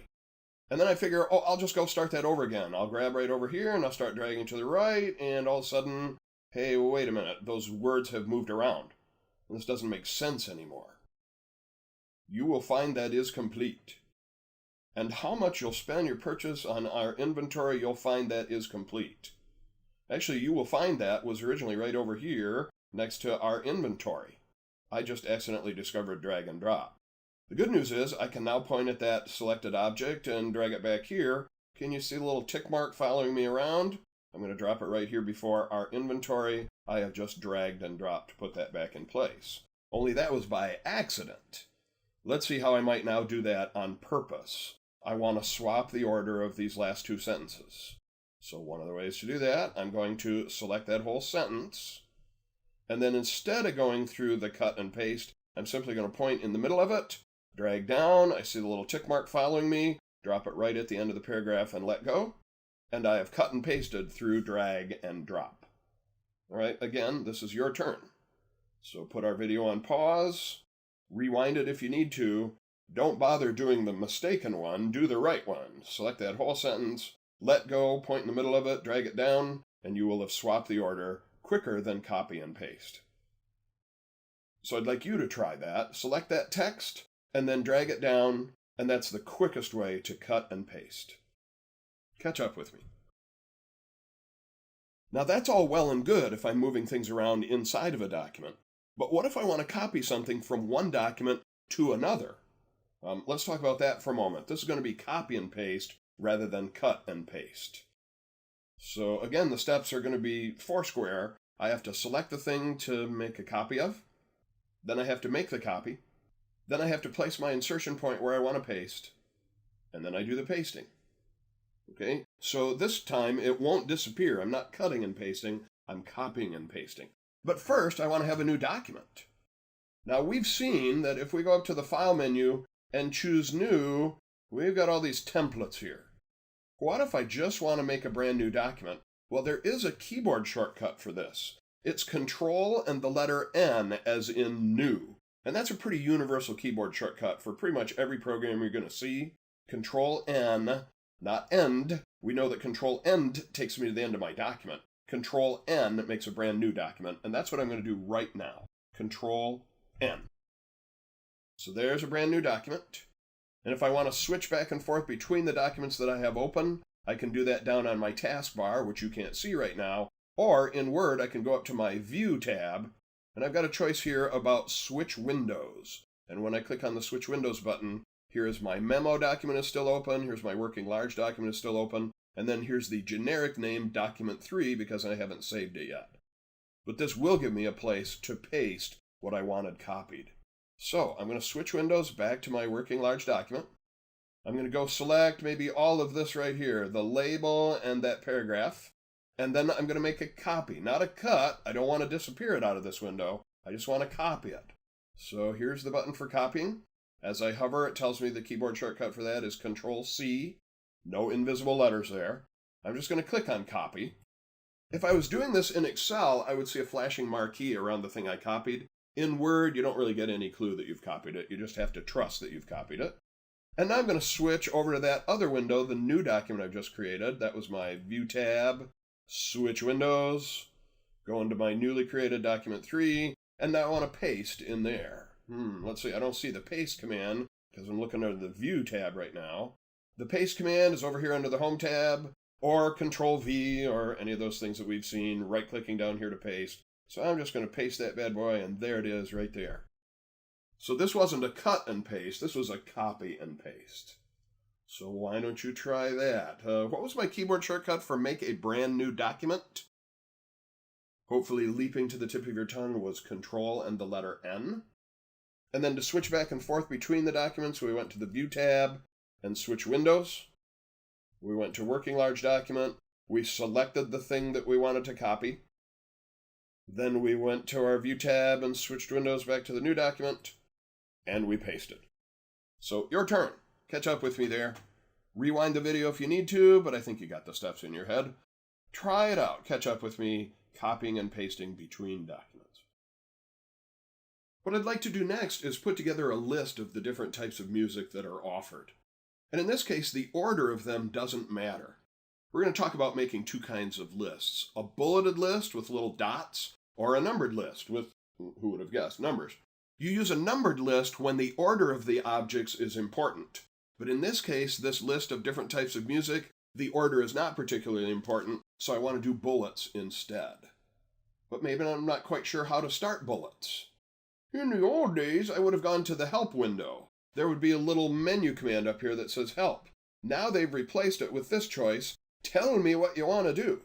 So I'm going to click in there, and then I'm going to start typing, because what I want to do is add bullets. So I start typing the word bullets. And the more I type, the more focused it becomes. And then, in fact, here is the way to turn on bullets. I click on it, and it's actually going to do it. It's not telling me, oh, you should go to the blah, blah menu and do this. It's actually letting me do it right here. So I'm going to click on this bullets command. Hey, there comes a bullet. And then I want to say, all right, one kind of music is going to be rock. But there are different kinds of rock. So when I hit the Enter key, it assumes that I want to continue that bulleted list. Maybe I want to make what's called a sub-bullet, that is, subcategories of rock. Well, one of the ways to do that is to hit the Tab key. That's what I'm about to do right now. And notice how it indents and it changes the look of the bullet. So I can talk about different kinds of rock. I can talk about rock and roll. I can talk about headbanger rock. When I hit the Enter key, it assumes that I want another bullet at that level. But in this case, I want to switch from rock to gospel, which means I want to make another bullet like this one.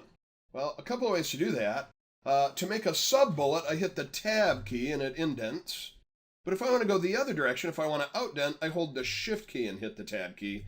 And I'm going to do that again. And now I've got that first type of bullet, so I can mention gospel. I'm going to hit the Enter key. It assumes I want another one at that level. So if I want to indent that and talk about other kinds of gospel, I can do that. Or I can say, now I want to talk about jazz, which happens to be my personal favorite. I'm going to hit the Enter key, and I want to put subcategories of jazz. I'm using the Tab key to indent. So I'm going to have, let's see, old school swing jazz. We're going to have, from the 50s, something called bebop. Then there's something called the post-bop era. And then there's more modern jazz. And then there's the soft jazz. And so forth. And if I need to indent even more, I can use Tab, Tab, Tab. You can see there are several levels of bullets and sub-bullets. So what if I'm done with my list? How do I tell it I don't want to do buttons anymore? Well, here's one of the ways. I can hit the Enter key, and it assumes I want a bullet just like the previous level. And if I hit Enter key one more time, I am no longer bulleting. So I would like you to try that. I'd like you to try what I just did. Start out by using the Tell Me What You Want to Do button up here. It's always up there. And you're going to type in bullets, and as you do that, it'll find the bullets button. You can click on it then, and it'll make a bullet for you, and then you can create this list. Remember, to indent to make a sub-bullet, you use the Tab key. To outdent to make it a previous level bullet, you use Shift and Tab. All right, catch up with me. All right, I'm hitting the Enter key a couple of times to stop my bulleted list, and maybe one more Enter to leave a little gap. Now I want to talk about a closely related thing called numbered lists. If we go to our Home tab, we will discover there is a button right here for bullets, and right next door there's a button for numbering. Also, I should mention that next to each of those is a sneaky little list arrow. Or I could choose other kinds of bullets, or I can choose what kind of numbering I want. Do I want a number with a period? Do I want a number with a parenthesis? Do I want Roman numerals? I'm going to try this way this time for my numbers. I'm going to click the little pull down arrow and I'm going to choose the ones with the parentheses here.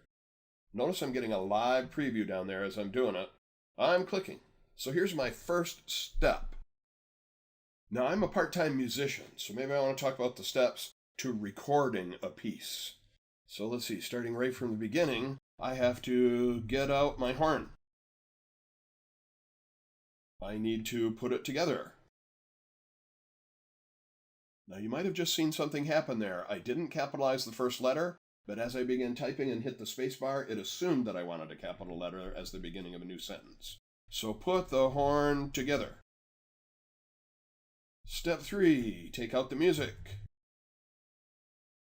Now maybe I want some sub numbers here.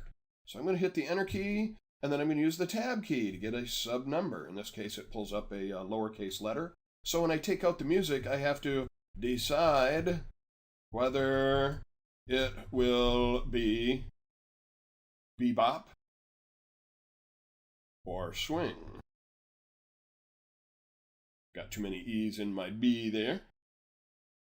Also, you might notice the red squiggle here. That's my spell checker running. I'm going to right-click on that word, and it offers me other words that I might have meant, and I can click on, yeah, this is the one I wanted.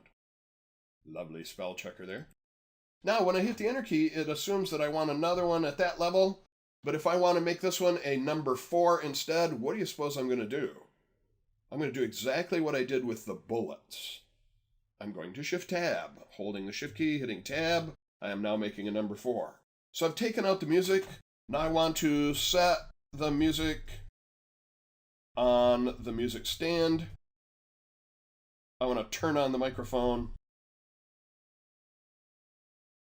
And then I'm going to swing, baby. Yeah, I actually know musicians who kind of talk that way. Yeah, baby, let's swing. Don't worry about the club owner. Sweat not, baby. Yeah, I know people who talk that way. And then when I tell it that I want to stop numbering, I could do that by hitting the enter key enough times to stop the numbering. All right, your turn. So you're going to go turn on the numbering. We did it up here this time. A little pull down arrow, sneaky list arrow next to the numbering button. You can choose one of the different ones here. If you want to go with Roman numerals or something like that, feel free to do that. And then put together some steps. They can either be the steps like I'm doing, or they could be steps to something that you do very often. So make a numbered list, everybody. Our last subject of discussion for this module is going to involve something called themes. So a theme is something that's available all across the Office suite. It's a combination of fonts and colors and special lighting and shadow effects that you will only see when you make diagrams. But the fonts and the colors you'll see during the regular typing. The whole idea of a theme is getting a consistent look across all of your documents in the Office suite. So for example, I could have the same fonts and colors in my 3-panel brochures that I create in Word, same fonts and colors that I use in my PowerPoint presentations, same fonts and colors that I use in my charts and graphs in Microsoft Excel, for example. So this is one of the things that works all the way across the Office suite. I'd also like to introduce some of these styles up here. Under the Home tab, there's something called the Styles Gallery. So we'll be talking a little bit more about text styles in a future subject, but right now is a place where I can introduce them because they kind of tie into the themes. So first thing I'm going to do is go up here and click on the Heading 1 Style in the Style Gallery, and then down here I'm going to click to place my cursor, and then I want to talk about the Bebop era. And so I'm going to make that a Heading 1 style. Notice as I hover over it, I can see the live preview. I'm going to click on that. And when I look up here in the corner, I can see that the theme called Heading 1 consists of Calibri Light font in 16-point size. Now, when I hit the Enter key, it is no longer Heading 1. It has switched to something called the Normal style. And the Normal style seems to be Times New Roman 12-point font. Right, and now I'm going to type a little something about the Bebop era, but I'm not going to make you watch me type it. I'll put the video on pause, I'll type the thing in, and then I'll bring it back. So there's the stuff that I've typed in, and I would like you to do the same. So we had a heading 1 for the Bebop era. We hit the enter key, it switched to normal font. And then maybe let me magnify this on screen a little bit to make it easier to read. I'm using some third-party zooming software there. All right, so enter that text, hit the enter key one more time, and then we're going to come back and see how the themes will affect how this looks. All right, everybody, welcome back. So I'm going to zoom out with my third-party software here. I'm going to leave this down near the bottom of the screen, and you'll see why in just a moment. So here's what I would recommend. Everybody, right now, click to put your cursor in that heading 1 style right there, the Bebop era. This will make it easier to see changes when we start changing our theme. So click to put your cursor right there in the Bebop era. And we're moving on. So I'm going up to the Design tab here in Word, and my Themes button is way over here at the left. And when I click on it, I see a list of these themes. They seem to have slightly different fonts. They seem to have different color swatches in there. But I might not really see much of anything changing right now, because the main thing that's changing is that heading 1 style, and I can't see it. It's covered up by my list of themes. Gee, that's kind of irritating. But there is something I can do about that. I can go down here to the bottom right corner. Notice I get a 2-headed arrow, and when I grab that, I can readjust this list of themes. Now, one bad thing is next time I go to get the list of themes, it will forget that I had resized it like that. So this is just a one-time little band-aid here, but it does let me expose the thing that I want to view while I'm doing my live preview. Here I am now hovering over these different themes. I can see the colors of those letters changing in that heading 1 style. I can see the font itself changing in the heading 1 style. So I would like you to try what you just saw me do. So you're clicking to put your cursor in the Bebop era title. That's very important here. Click on the pull-down arrow of the themes. Grab the bottom right corner of the themes gallery, stretch it over here, and then hover over the different themes to see the live preview of how those fonts and colors would change. Your turn. Now, once again, if I go up and click on the list of themes, I see they've got kind of interesting names here. I'm not sure if I can zoom in on them using my third-party software. Yes, I can. So I've got names like Facet and Integral and Ion. And you can see that the fonts are different and the color swatches are different. Facet, Integral, and Ion. So one of the interesting things about a theme is that it's available all across the Office suite. So I'm going to take a moment and open up Excel so that we can see the same themes with names like Facet and Integral and Ion will be available on the Excel side. So I'm sliding down to my taskbar. You can't really see me doing that. I'm starting up Excel. Welcome to our discussion, Mr. Excel. I'm going to start a blank workbook here. And then in Excel, the themes are listed under the Page Layout command tab. And as I click on the pull-down arrow for the themes, oh, look at the names that I have available here. Facet and Integral and Ion and so forth. So the themes is one of the few things that goes all across the Office suite. And again, the idea is to give that nice branded look to your Word documents, make them look similar to your PowerPoint presentations, make them look similar to your Excel documents. And I'm going to close Excel right now. So you've had a chance to just get a little bit of exposure to the idea of a theme here. And again, the theme is combinations of fonts and colors. And we didn't see any of the special lighting and shadow effects because those only show up for diagrams and charts. So thanks, everybody. Thanks for hanging out and checking out Module 1 of our Microsoft Word 2016 lessons. This is Dan McAllister signing off of our first part, Module 1. Hopefully you'll come back and do Module 2. Welcome, or as the case may be for some of you, welcome back to the wonderful world of Word 2016. As you can see here, my name is Dan McAllister, and I'm your presenter today, and we're about to start Module 2. Now, we realize that not everybody takes these modules in order. Maybe you looked at the subjects in Module 1 and told yourself, oh, I know how to do all of those. I'm just going to go jump into Module 2. You'll need some practice files. And I'm not going to start every single module with here's how you get to the practice files. So if you didn't take Module 1, you might want to go back and look at just the beginning of it to see how to get the practice files that we're going to use in our lessons. So when they arrive, they will arrive in a zipped folder. I recommend you put the zip folder out on the desktop and then extract the documents out of the zipped folder and you'll wind up with a expanded folder that looks like this. Let me step out of here and go to my desktop for just a moment. So you will wind up with a folder out here that says Word Sample Files, and when you double click to look in it, here are the sample files that we'll be using. And then as part of Module 1, again, let me step out of here. As part of Module 1, we also made this folder named Finished Word Documents. And if you're not quite sure how to make a folder on your desktop, here's how you can do it. I'm a big right clicker, so I'm going to right click on the desktop, and I see a choice called New and a little submenu. I'm going to make a new folder, named New Folder, and then you can begin typing whatever you want to name that, in this case, Finished Word Documents. So I'm going to delete that off my screen. Yes, I really wanted to. So I'd like you to set up that much. Create that folder to drop your finished documents in, download and expand the Word Sample Files folder, and we're going to jump right in.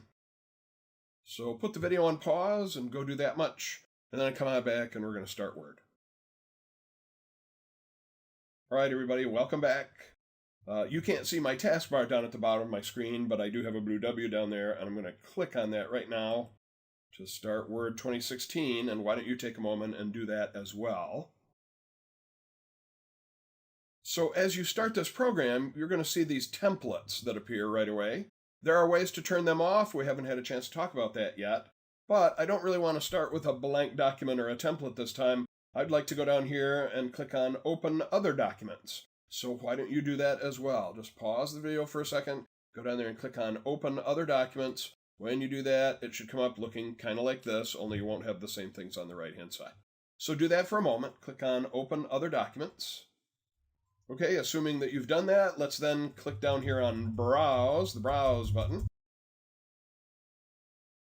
So now I'm in here looking at all the different folders that are on my hard drive. And like good Microsoft and Adobe programs, it's looking in the Documents folder first.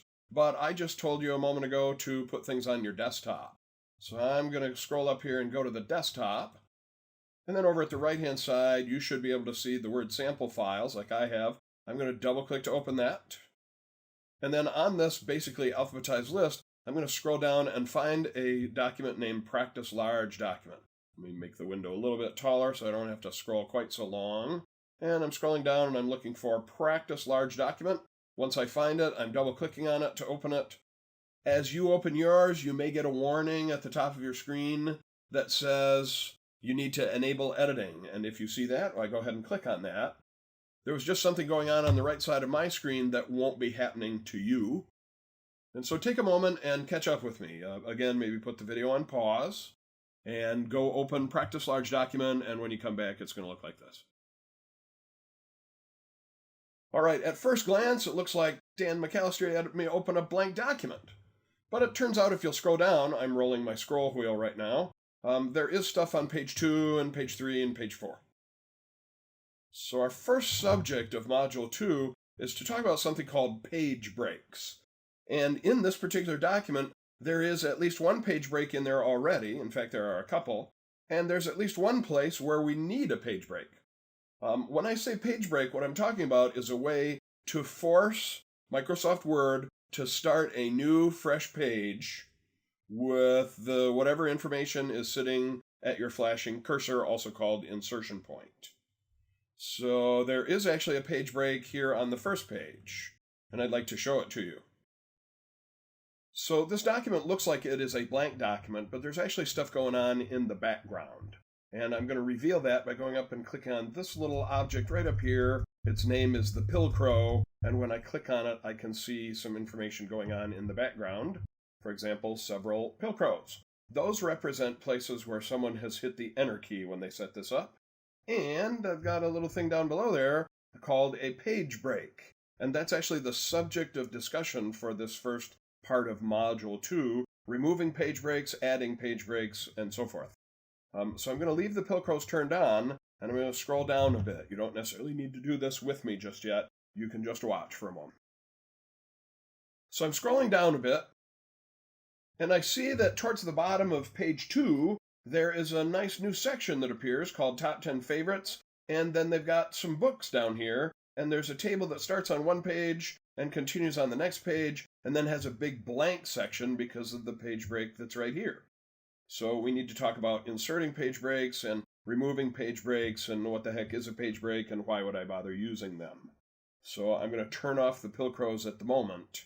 And you might as well scroll up and down in your document for a moment with the Pilcrows turned on, and you would be able to see that there is a page break up there on page 1, and there's a page break down here at the bottom of page 3, and we're going to remove some of those, and we're going to add one of those.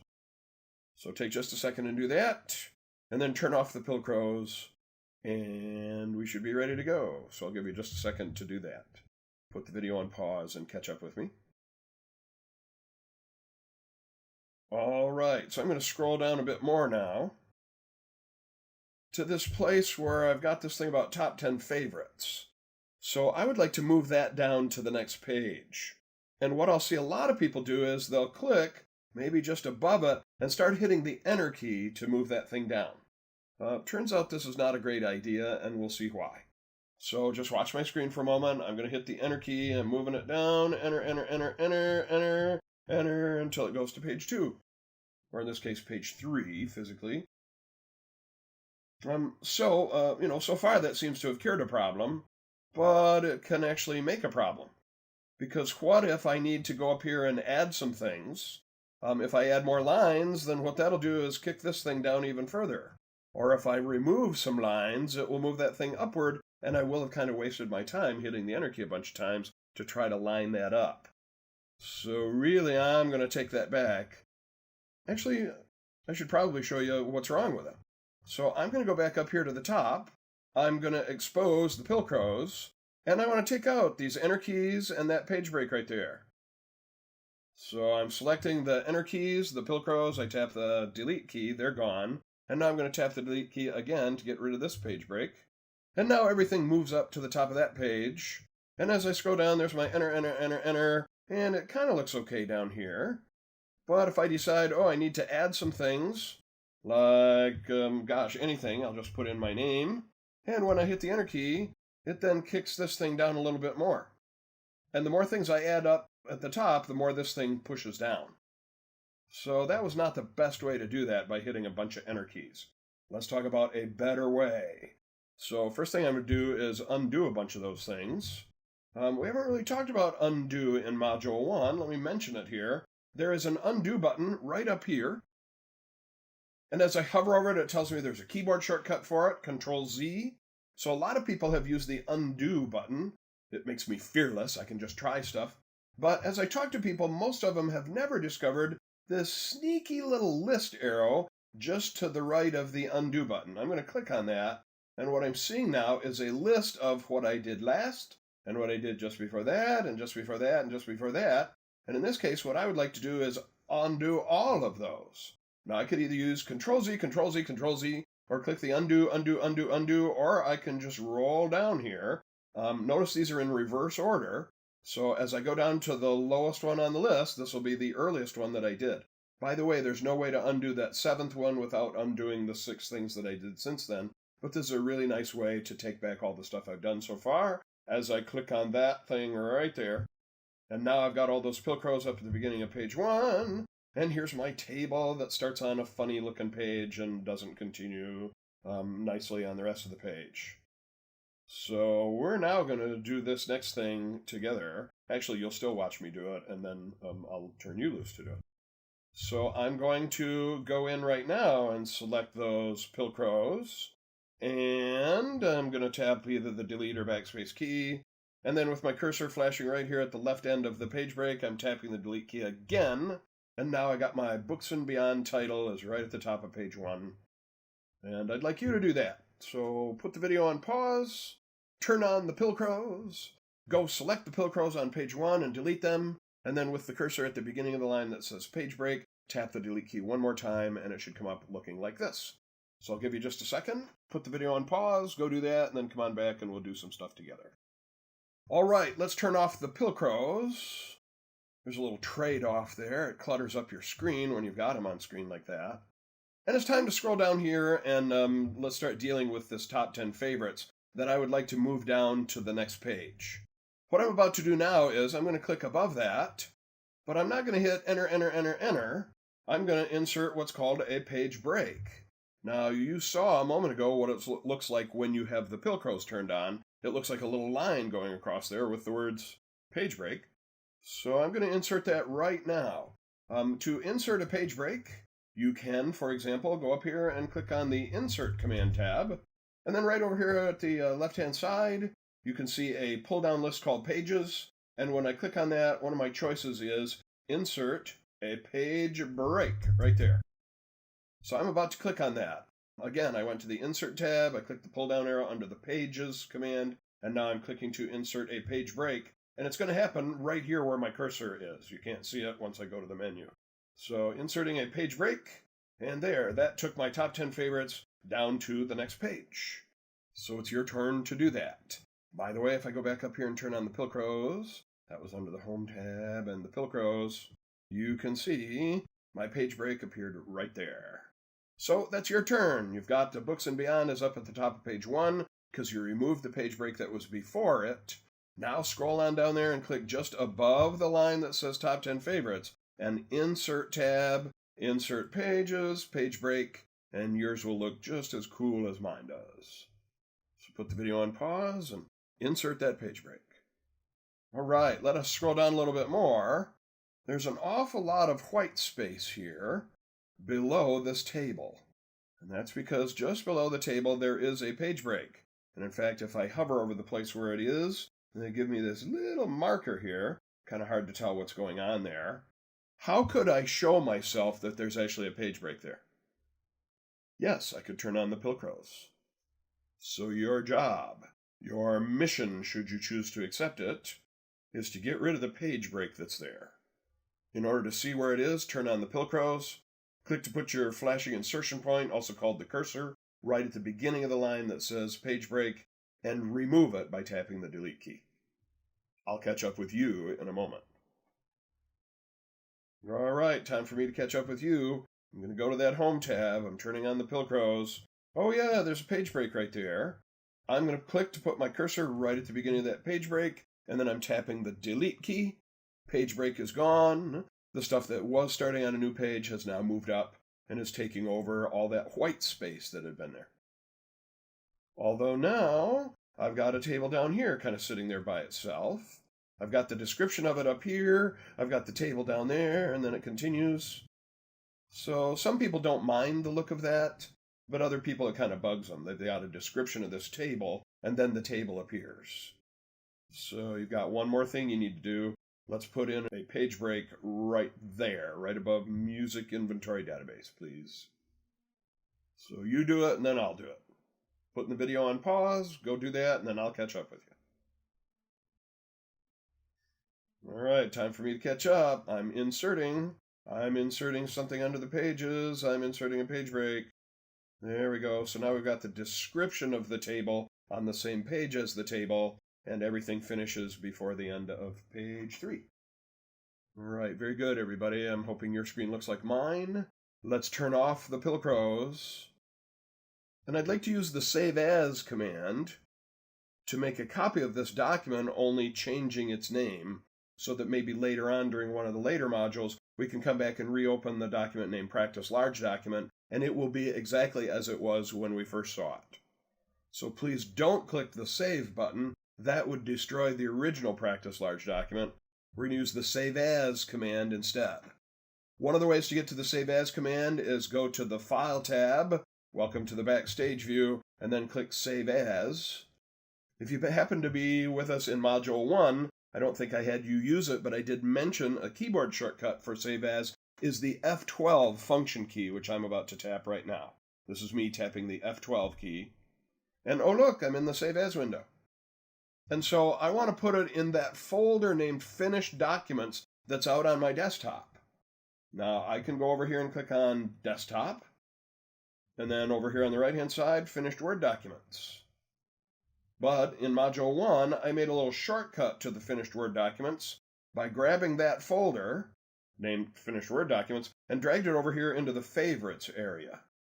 Now you notice it doesn't necessarily alphabetize it in there, but there it is. And the advantage of that is, in this case, it's just one click quicker. But the reason that I wanted to introduce that in these lessons is that pretty much everybody I talk to in the business world they're working on their network and they have some shared drive. It's the H drive, it's the S drive, or whatever letter it's assigned to. And they spend a certain amount of their time going into that shared drive, into some folder, into some subfolder inside the folder that's on the shared drive that lives in the house that Jack built. You could save a whole bunch of that navigating by making a little shortcut to that folder.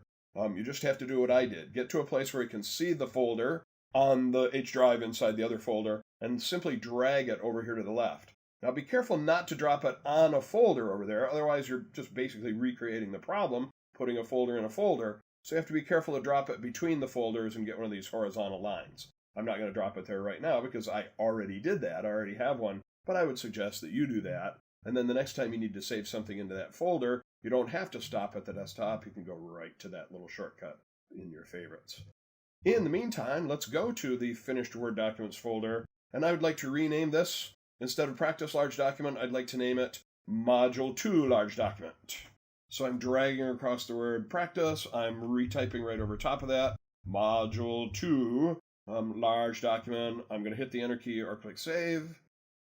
And so this thing says, hey, this is going to update to the newest file format.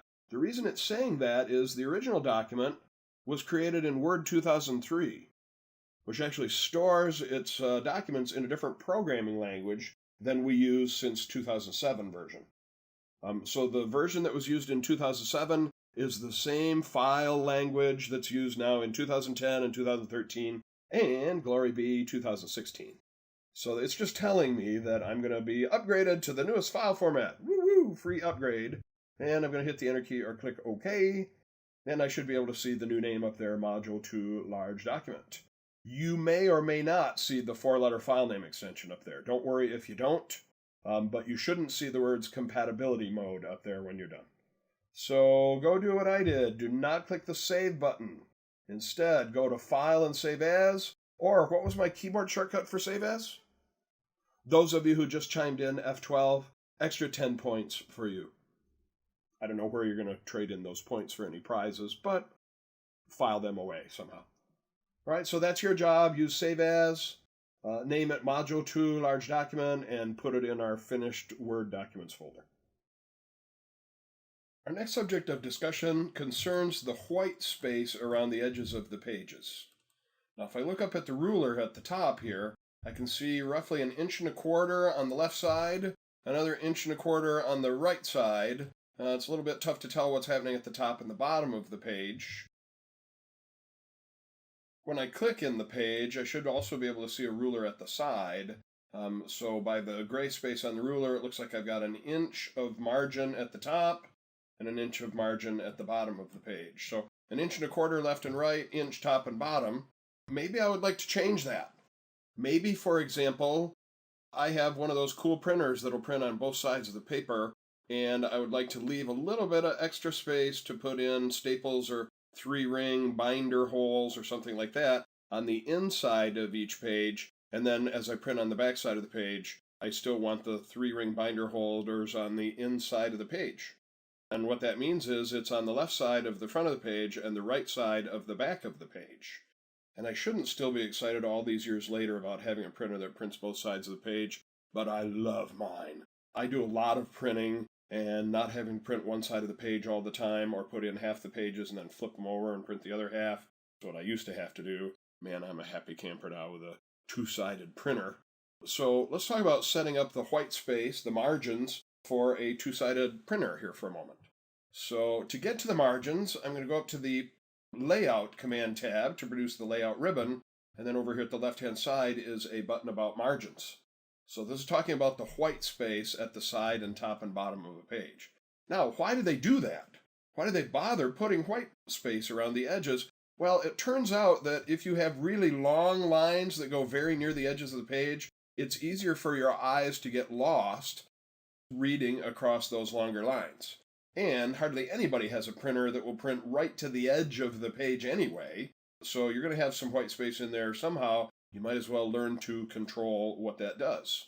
So I'm going to go up here and click the pull-down arrow for the margins, and you will see that there are several presets. So we've got the 1/2 inch at the top, bottom, and left and right. We have something called moderate. We have something called wide.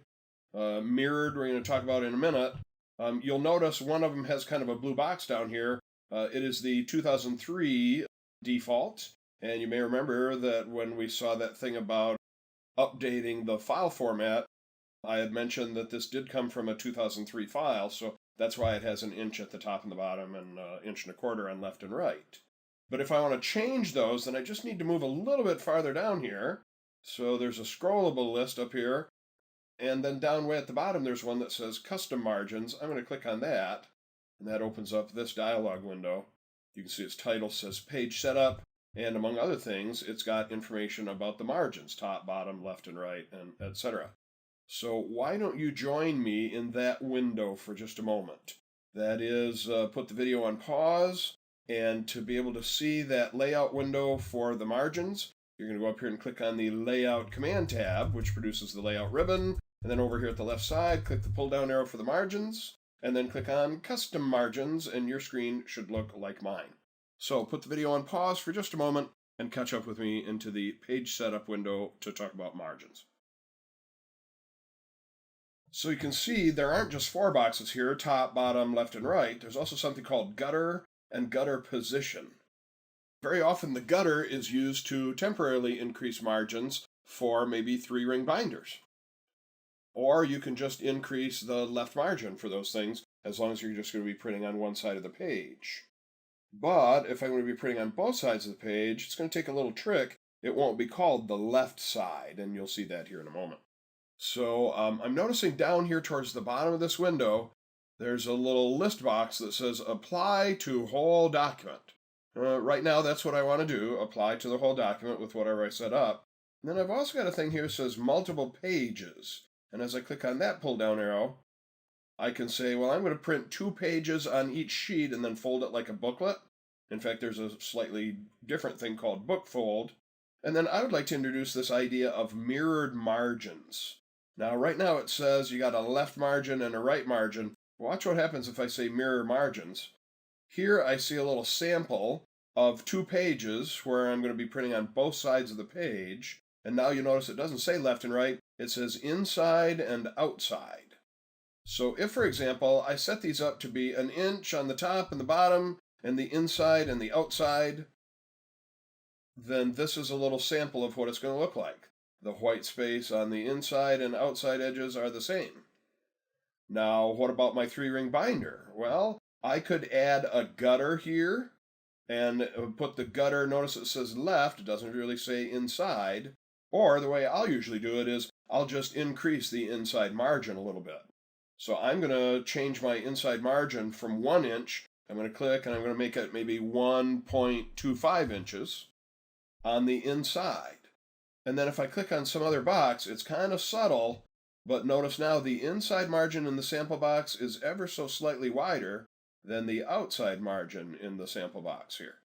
So the front page would be on this side. This would be a page 1, and then a page 2 and 3, 4, and 5. So my even numbered pages would be on the left, my odd numbered pages would be on the right. My cover page would be one of the right side pages. So that's the idea of mirrored margins. And so maybe I want to make the top margin a little bigger or a little smaller. This is a box where you can do that. Bottom margin as well. All I've done is increase the inside margin and changed it to mirrored margins. I did them in the other direction there, actually. I did the mirrored margins first. So instead of saying left and right, it now says inside and outside. And change that inside margin to 1.25 inches. And when you click on OK, you will see as you scroll up and down here, here's my odd numbered page. And then my even numbered page, if I can zoom out a little bit here, you can see they are not starting at the same indentation. That's because my odd numbered pages have the 1.25 inches. My even numbered pages have the inch margin. So you can actually see that in action right now. So I'd like you to put the video on pause and go catch up with me. Again, I went to the margins pull-down arrow, went to custom margins, changed them from normal to mirrored margins, and increased the inside margin to 1.25 inches, please. All right, everyone, let's take just a moment and save that document that we've been working on. I don't need to change its name again. I want to keep it named Module 2 Large Document. And a quick way to do that is to just go up and click on this little icon right here. By the way, years ago in a class, this was quite a few years ago now, I had a lady ask me in the middle of a class, "Hey Dan, what's that little TV set up in the corner?" And I had no idea what she was talking about. I went and looked over her shoulder, and she was pointing at this thing, this little floppy disk icon here. I'm not sure how many of you are willing to admit that you saw floppy disks somewhere in your computer studies. Some of you may even have seen the wobbly floppy disks along the way. I have to count myself in that class, and now I'm feeling really old and depressed. So I'm moving on. Let's go up and click on that little TV set. That's actually what we just called it the rest of the semester. We'd say, everybody go up and click the little TV set, make sure you've saved the latest and greatest version of your document, and everybody knew what I was talking about then. So I'm going to go click the little TV set. It doesn't ask me what to name it or where to put it, it just updates it. All right, our next subject of discussion, I would like to use a separate practice file here. So let us go to File and Open, or those of you who like keyboard shortcuts, the keyboard shortcut for opening a file is Control and the letter O. So I'm actually going to do that right now. I'm going to hold Control and tap the letter O, not the number 0, the letter O, and here I am now opening a file. So maybe you'd like to try that, Control and O, to get yourself where I am. Put the video on pause and do that for just a second. All right, now we're going to slide down and click on the Browse button. So mine remembers that the last place I'd been working was the finished Word documents folder. What I need is the Word work files folder. So I got to scroll up just a little bit over here on the left side, go to my Word sample files folder. And then I'm going to scroll down and find a document named Section Breaks for Module 2. I'm going to give that a quick double click. When it opens up on your screen, you may see a thing about needing to enable editing. If you do see that, go ahead and click on Enable Editing, and then your screen should pop up looking like this. I'm going to zoom in a little bit by holding the Control key and rolling my scroll wheel on my mouse. All right, so put the video on pause, take just a second and catch up to me. Open the file named Section Breaks, please, and then come on back. So maybe I would like to take part of my document and make it look like 2 columns wide. Now, if I just scroll down a little bit and click somewhere in the document and go start looking for columns, I'll find something about columns under the Layout tab here. So I'm going to go click on that Layout tab. And then you should notice that there is a button over here about columns. And when I click on the pull-down arrow under columns, I get to choose how many columns. Now, by default, the columns are going to be equally spaced with just a little bit of white space between them, a little margin gutter, they call it. I can offset them so that I have a skinnier column on the left, or a skinnier column on the right, or 3 columns. If I went down here to more columns, I could actually choose how many columns I want. But when I started this discussion, I said I wanted 2 columns. I'm about to make a little mistake here. I'm going to go click on 2 columns. Right, there's my little mistake. All of a sudden it looks like a newspaper. I got what's sometimes referred to as newspaper-style columns. And if that's what I wanted, okay, that's great.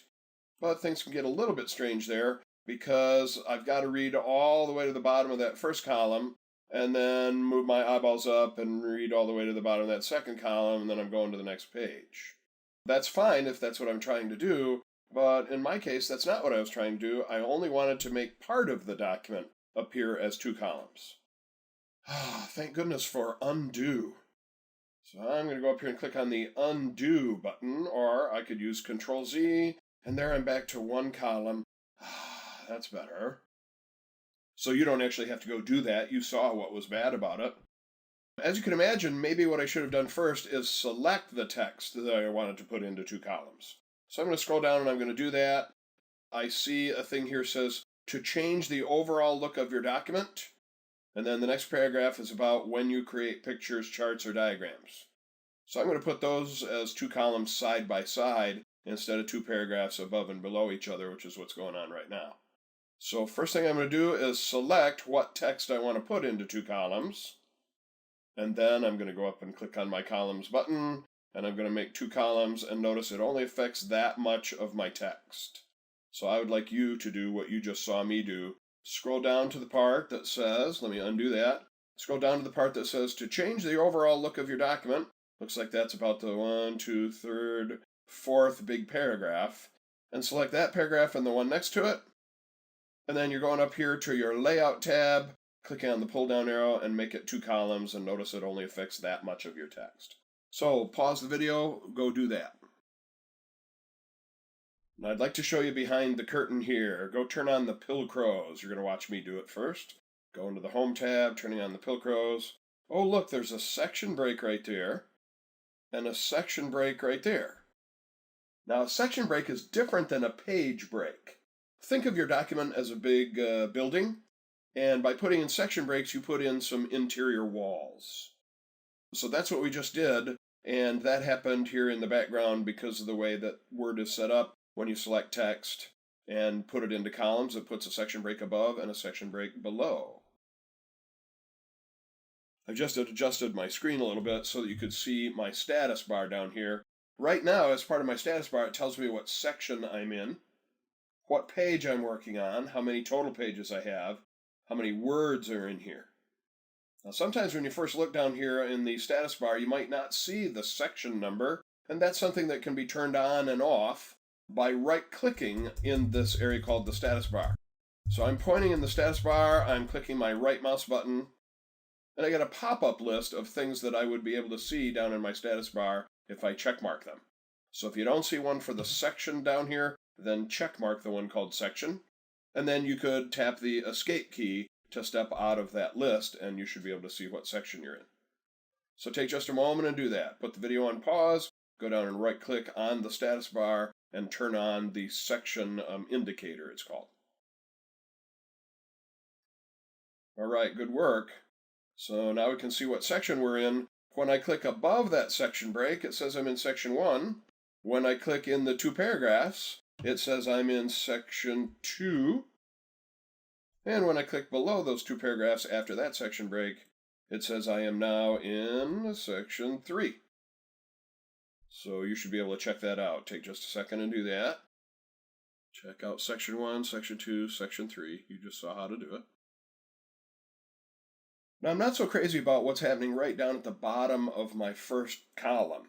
It's a little bit tough to tell where that column ends and the next one begins. I can tell easily because I see the Pilcrows. But what I'd like to do is take that next paragraph. I'm going to click just to put my flashing insertion point there. Hit the Enter key to leave just a little bit of a line, a little bit of space in there. So I'd recommend that you do that. Click just at the beginning of the following paragraph, tap the Enter key, kick that thing down, puts in another Pilcrow, and then I'm hiding the Pilcrows right now. So as I begin to scroll down, things are looking fairly nice here. I do have a paragraph that starts on one page and finishes on another, but the longer document I'm working on, why the more often that happens, I'm not going to worry too much about that. So far, the section breaks that we put in were just for a small piece of text, not a whole page. But sometimes I do want to insert not only a page break, but a section break to lead to something that we're eventually going to talk about when we get to mentioning headers and footers. Not headings. Headings are font styles. Headers is something else, and we're going to be talking about that pretty darn soon here. So I would like to get to the top of my document. There is a nice keyboard shortcut to do that. Maybe you know it already, or maybe you saw us use it in Module 1. Think about what it is. Wait for it. Yeah, it's Control and Home. If you're not familiar with this, if I click in the middle of a line and I just tap the Home key on the right side of my keyboard, it moves my cursor to the beginning of that line. But if I want to get to the whole beginning of the entire document, I can hold Control and tap the Home key, which is what I'm about to do right now, and what I would like you to do is hold Control and tap the Home key. And now you can see a label up here that says Chapter 1. While we're here, why don't we do a little bit of work with those margins? So I'm heading up to the Layout tab, I'm clicking on the Margins pull-down arrow. I'm going to go down here to Custom Margins. So we'll leave the top and the bottom at 1 inch. Let's change it from normal pages to mirrored margins. We're going to say top and bottom is 1 inch. Inside, doesn't say left anymore, it says inside. We're going to make that 1 1/4 inches. Little extra room there for our binders, 3-ring binders, spiral binders. And on the outside, let's make it 3/4 of an inch. That is 0.75 of an inch on the outside. And then notice down at the bottom here, it says this would apply to only this section. Now we've actually got more than one section here because of the columns that we did. So let's say apply to the entire document. And then choosing OK. And I can see the extra space at the left side of one page and then at the right side of the next page, and so forth. So take just a moment and do that if you would. That was margins, custom margins. Start out with mirrored margins, 1 1/4 on the inside, 3/4 inch on the outside. And don't apply it just to this section. Make sure you apply it to the entire document. Now I'm using Control on the scroll wheel to zoom out until I can see more than one page here. In fact, let me zoom to what we might call 2 up. And notice that right now it looks like the inside margin is the skinny one and the outsides are the wider one. But let me just talk about how this thing is actually going to print. So let me go to a PowerPoint slide here, where I have a little picture of the Word icon. Now, this is supposed to simulate a document, so here's the front page. So this would be page 1 here. And then as we flip this thing open, this would be my page 2, and then this one is going to be my page 3. So what we were seeing on screen a moment ago when we had it zoomed out isn't quite what's going to be happening. And maybe a way to see that, let me just go back to my Word document here, would be to zoom out just a little bit more so that I could see 3 up. So here's going to be the opening page, and then here is the inside pages. And so this way you can see that right in here we're going to have the wider margins when we put in our binder on the inside of those pages 2 and 3. So I'm going to zoom in. Again, I'm just using Control on the scroll wheel to do that. So if I show the Pilcrows, let me just remind you that when we set up these columns, it automatically put in what's called a continuous section break at the beginning of the 2 columns, and another section break continuous at the bottom of that. So those appeared just automatically, and this is bugging me a little bit. I'm going to click down here and tap the Enter key to move that down just a little bit. You can do that if you want. It's not terribly important. What I'd like to do now is break this document down into its multiple chapters by turning each chapter into a section. So here we have a section that's less than 1 page. What we're about to create are some sections that are more than 1 page. I'm going to turn off the Pilcrows just because they're not terribly important for this part. So I'm going to scroll down and I'm going to find where it says Chapter 2. There it is, Chapter 2 Pictures. I'm going to click to put my cursor right there. And then I would like to insert a special kind of section break. This is going to start a new section and it's going to start a new page. We've seen how to insert a page break. One of the ways to do that was here under Insert and Pages and Page Break. Or as I hover, it says Control and Return, Control and the Enter key. That would create a new page, but it wouldn't create a new section. So for this, we're going to switch instead to the Layout tab, and then you'll see a choice in here about breaks. And when I click on that, you'll notice the breaks are broken down into 2 parts here, page breaks versus section breaks. And there's actually one of them that's both. This guy right here, Next Page, says insert a section break and start a new section on the next page. So that's what I'm going to do right here. Next page break. Boom, there it is, starting a next page. And if I turn on the Pilcrows again, Home tab, Pilcrows, I can see it's not just a page break, it is a section break called Next Page. So that's your job right now. Put our video on pause, scroll down and find that spot where it says Chapter 2. Click to put your insertion point right there. Go to the Layout tab, insert a break that is a next page break. That'll start a new section and a new page. Put our video on pause, go join me. Alright, next thing I'd like to do is find where it says Chapter 3. Now I can scroll down and eyeball it, but there is actually a find command that's available here. So I'm going to go up to the Home tab. Way over here, I've got a choice to find something. When I click on that, it opens up my left side navigation pane, and then I can tell it what I'm looking for. I would like to look for the specific words Chapter 3. And it finds where Chapter 3 is. And now that I've found it, I can close the little searching window, click there. I'm going to insert one more of those. Let's see, where was that? What tab was it under? Yep, it was under Layout. We're going for breaks. and next page break. Okay, so your job is to do that now. You're going to do the find command, find chapter 3, insert one of those next page breaks. Then you're going to go find chapter 4, do the same thing, chapter 5, do the same thing. When we come back, I will have that done already, and so will you, because you did it as you put it on pause here. So put it on pause, go find 3, 4, and 5, and make them new next page breaks. And the next thing we're going to talk about is doing stuff up here in the top margin called adding page headers. So that will be the subject of our next lesson. In our last session, we set up the margins, mirrored margins, and we inserted some next page breaks, so we have several different sections. Right now, as I look down at the bottom of my screen, I can say that I am now in section number 7. So what I want to talk about next is this header area right up here. Anything you put in the header area will appear on all of the pages at first, although we can adjust that so that I could have a different header in the different sections. And that's what we're going for the next 15 minutes or so. So here we go. So in order to insert a header, we would go to the Insert tab right up here. That's where I'm headed, and clicking on the Insert tab.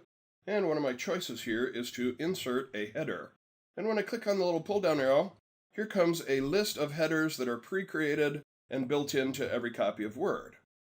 And I see one here called Banded, and when I click on that, here is something called the Banded header. And as I scroll up and down, you'll see that that's happening on every single page. And if I look closely, it's got a little place where I could click and type in the document title, and that way that would appear on every single page of every single section. But maybe I would like to have different things in each of those sections. Maybe at the top of all the pages of Chapter 1, I want it to say Chapter 1. At the top of every page that's in Chapter 2, I want it to say Chapter 2. So that's what we're going to do. One of the ways I can get rid of this one would be to go up here to the header tools. By the way, notice I am now in a whole ribbon of stuff I can do in the header. And I'm going to click on Header. And you'll notice way down at the bottom there's a choice about Remove Header. On the other hand, if I know what I want to put there instead of what's here, I don't actually have to remove it before I choose the other thing that I want to have happen there. So watch my screen. Here's the other thing I want to have happen there. So I'm going to go up here to Header again. And I notice a choice that says Blank. Now it turns out that's different than Remove Header. So I'm going to click on Blank, and you'll see what that does is give me a little placeholder where I can type stuff. And again, right now, that's happening on every single page. And whatever I type there would happen on every darn page.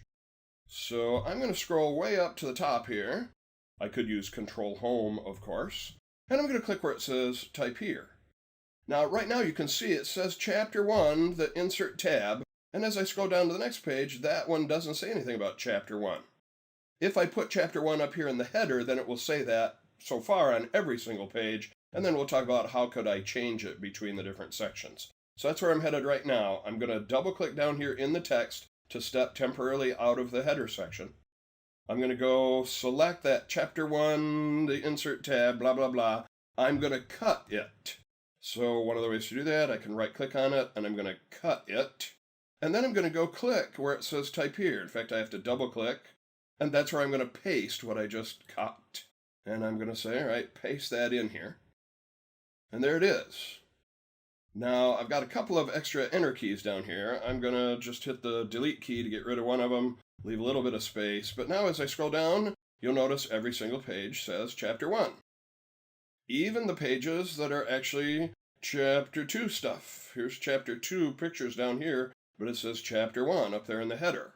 We're going to take care of that right now. But before we do that, I would like you can skip the part where we inserted the one called Banded, and just go up there and click in the header and click on header and make it a blank one. That'll give you the typing section. And then you're going to do what I did. We double clicked in the document to step out of the header. We selected the words Chapter 1, the Insert tab. We cut them. We double clicked on the little placeholder up here and we pasted them. So join me with that part, and then we're going to talk about how can I make the sections have different headers and footers from each other. So join me in that part thus far. Now comes the part where we have different headers for each section. So I'm going to scroll down. I'm going to go find that area where it says Chapter 2. Yes, I could do a find command for that. So here's my Chapter 2 part. Notice right now up here it says Chapter 1. This is the thing we want to take care of right now. And there is one specific, very important step in here, and I'll stress it when we get there. So I'm going to select Chapter 2 Pictures. I'm going to cut it. Right now I'm using Control X. And then I'm going to go up and click in the header part. I probably have to double click to get into the header part. And before I do any pasting, there is something really important to talk about. Notice right over here on this side, it says that this header is the same as the previous header. I don't want that to be true. I want this header to be different from the previous header. And in order to change that, we're going to go right up here where it says Link to Previous, and we're going to click to turn that off. This is a really important part here. Another thing to think about, do this from top of the document to the bottom of the document. Makes it way easier. If you try to work from the bottom to the top, things get really wonky on you. All right, so I'm going to click on Link to Previous to tell it I don't want it linked to previous. Notice the little marker that says same as previous is different. And now I'm going to drag across the Chapter 1 stuff, and I'm going to paste in the Chapter 2 stuff. And if I've done that right, if I've been very careful not to link to previous, I should be able to scroll up here and see Chapter 1 in the section above there, and Chapter 2 in the section below there, and right now it says Chapter 2 on every page till the end. We'll do something about that in a moment. So I need you to catch up with me. Again, just to reiterate what I did. I scrolled down, I selected the words Chapter 2 Pictures. I cut them. I went up into the header section, I double-clicked on the placeholder, but before I typed anything, I made sure to go over here and notice that it said same as previous, and the way that we got around that was, we went up here to the top and we unselected Link to Previous. Then we pasted in the Chapter 2, and then you should be able to scroll up and see Chapter 1 above and Chapter 2 below, and things will be really cool at that point. So put that video on pause, catch up to me. Now this would be a really good time to go up and save your document. Go click that little TV set. All right, I'm going to guide you through one more of those, and then you're going to have to do it a couple more times after that. So just to reiterate, while we're doing it, I would like to use the Find command. I'm going to go to my Home tab and click on Find. By the way, as I hover over Find, I don't know that you'll be able to read. If I zoom in, you won't be able to see it. Control and F is a keyboard shortcut for Find. So I'm going to do that right now. Control F opens up my navigation pane, and this time I want to have it find Chapter 3. And in fact, it's in there from a similar search that I did before. And here I am now at the part about Chapter 3 themes. So that's the thing that I'm eventually going to copy and paste up here, where it currently says Chapter 2 all the way to the end of the document. All right, so see if you can remember the steps. We need to cut, but before we paste, we have to make sure we are not linking to previous. So maybe you can do that right now. Maybe you can remember how to do the steps, but I'd recommend watch me one more time. So I'm selecting the text, I'm cutting it through Control X, for example. I'm going to go up and double-click in the header on the area that I want to paste, but before I paste, I notice it says same as previous. That's my enemy right now. I need to not link to previous, select this text, and then paste. I'm using Control V. And so now if I scroll down, I should see Chapter 3's all the way to the end. And as I move up, I ought to be able to see Chapter 2's up here. And Chapter 1's way up here. Chapter 1's. Okay, so that is your job right now. You're going to do that for Chapter 3. And then I'm not going to come back and show you how to do it again. You have to go find Chapter 4 and do that. Chapter 5 and do that. Remember, the most important part of that is not to link to previous. So you're going to go do that for Chapters 3, 4, and 5 now. For my next trick, ladies and gentlemen, I would like to pull a rabbit out of my sleeve. No, that's not what I'm going to do. What I want to talk about now is footers. So for our headers, I wanted a different thing at the top of each of my different chapters. For my footer, what I want it to show is in the middle of the footer, I want to see the date, and at the right side of the footer, I would like to see the page numbers. And I want that to happen just all the way through the document. I'm not going to have to worry about same as previous. Although I could There are times when people would like to have each chapter start over with page 1, but in my case, I am not worried about that. So we're going to work in the footer section, and we're going to see how we could create a footer that we could use over and over again in more than one document. So I can start in any footer down here. Doesn't matter what page I'm on, doesn't matter what section I'm on, as long as I'm going to use same as previous. Maybe just to sort of make sense here, I'm going to go to the top of the document. I don't have to, but I'm going to. So I'm double-clicking out of the footer. I'm going to use my Control-Home keyboard shortcut to get up to the top of that thing, where it nicely says Chapter 1. I'm digging on that. Now, I would like to insert a footer. And when I say insert a footer, I'm giving you a big clue. It's under the Insert tab, the same way header was. So I'm clicking on Insert. I'm going to go over here to Insert a footer. And in this case, I would like to have 3 placeholders down here. So instead of blank, I'm going to go with blank 3 columns. And it drops that down in my footer, 3 separate placeholders. Now, I either have to type something in there or remove them. Otherwise, I will actually see the words type here, and that would be an awful thing. So for the first little placeholder, I'm going to click and tap the delete key. And then I'm going to go to the second little placeholder and click. And now I've got a whole ribbon up here of stuff I can do in my header and footer, like insert the date and time. So I'm going to click on that right now, inserting the date and time. It says, how would you like the date and time to look? I'm going to go with the little short date here. And notice a checkbox that says update automatically. So that means every time I open this document, it will show that day's date down there at the bottom. And that can be handy if I occasionally come and update this file, and when I print it out, it'll have the date of the printout, and that way maybe I can look at 2 different printouts and figure out which one was the most recent, which one had the latest changes in it. On the other hand, if I would like it to show the date at which I last edited it, and not have it update automatically every time I open it, then I would uncheck that.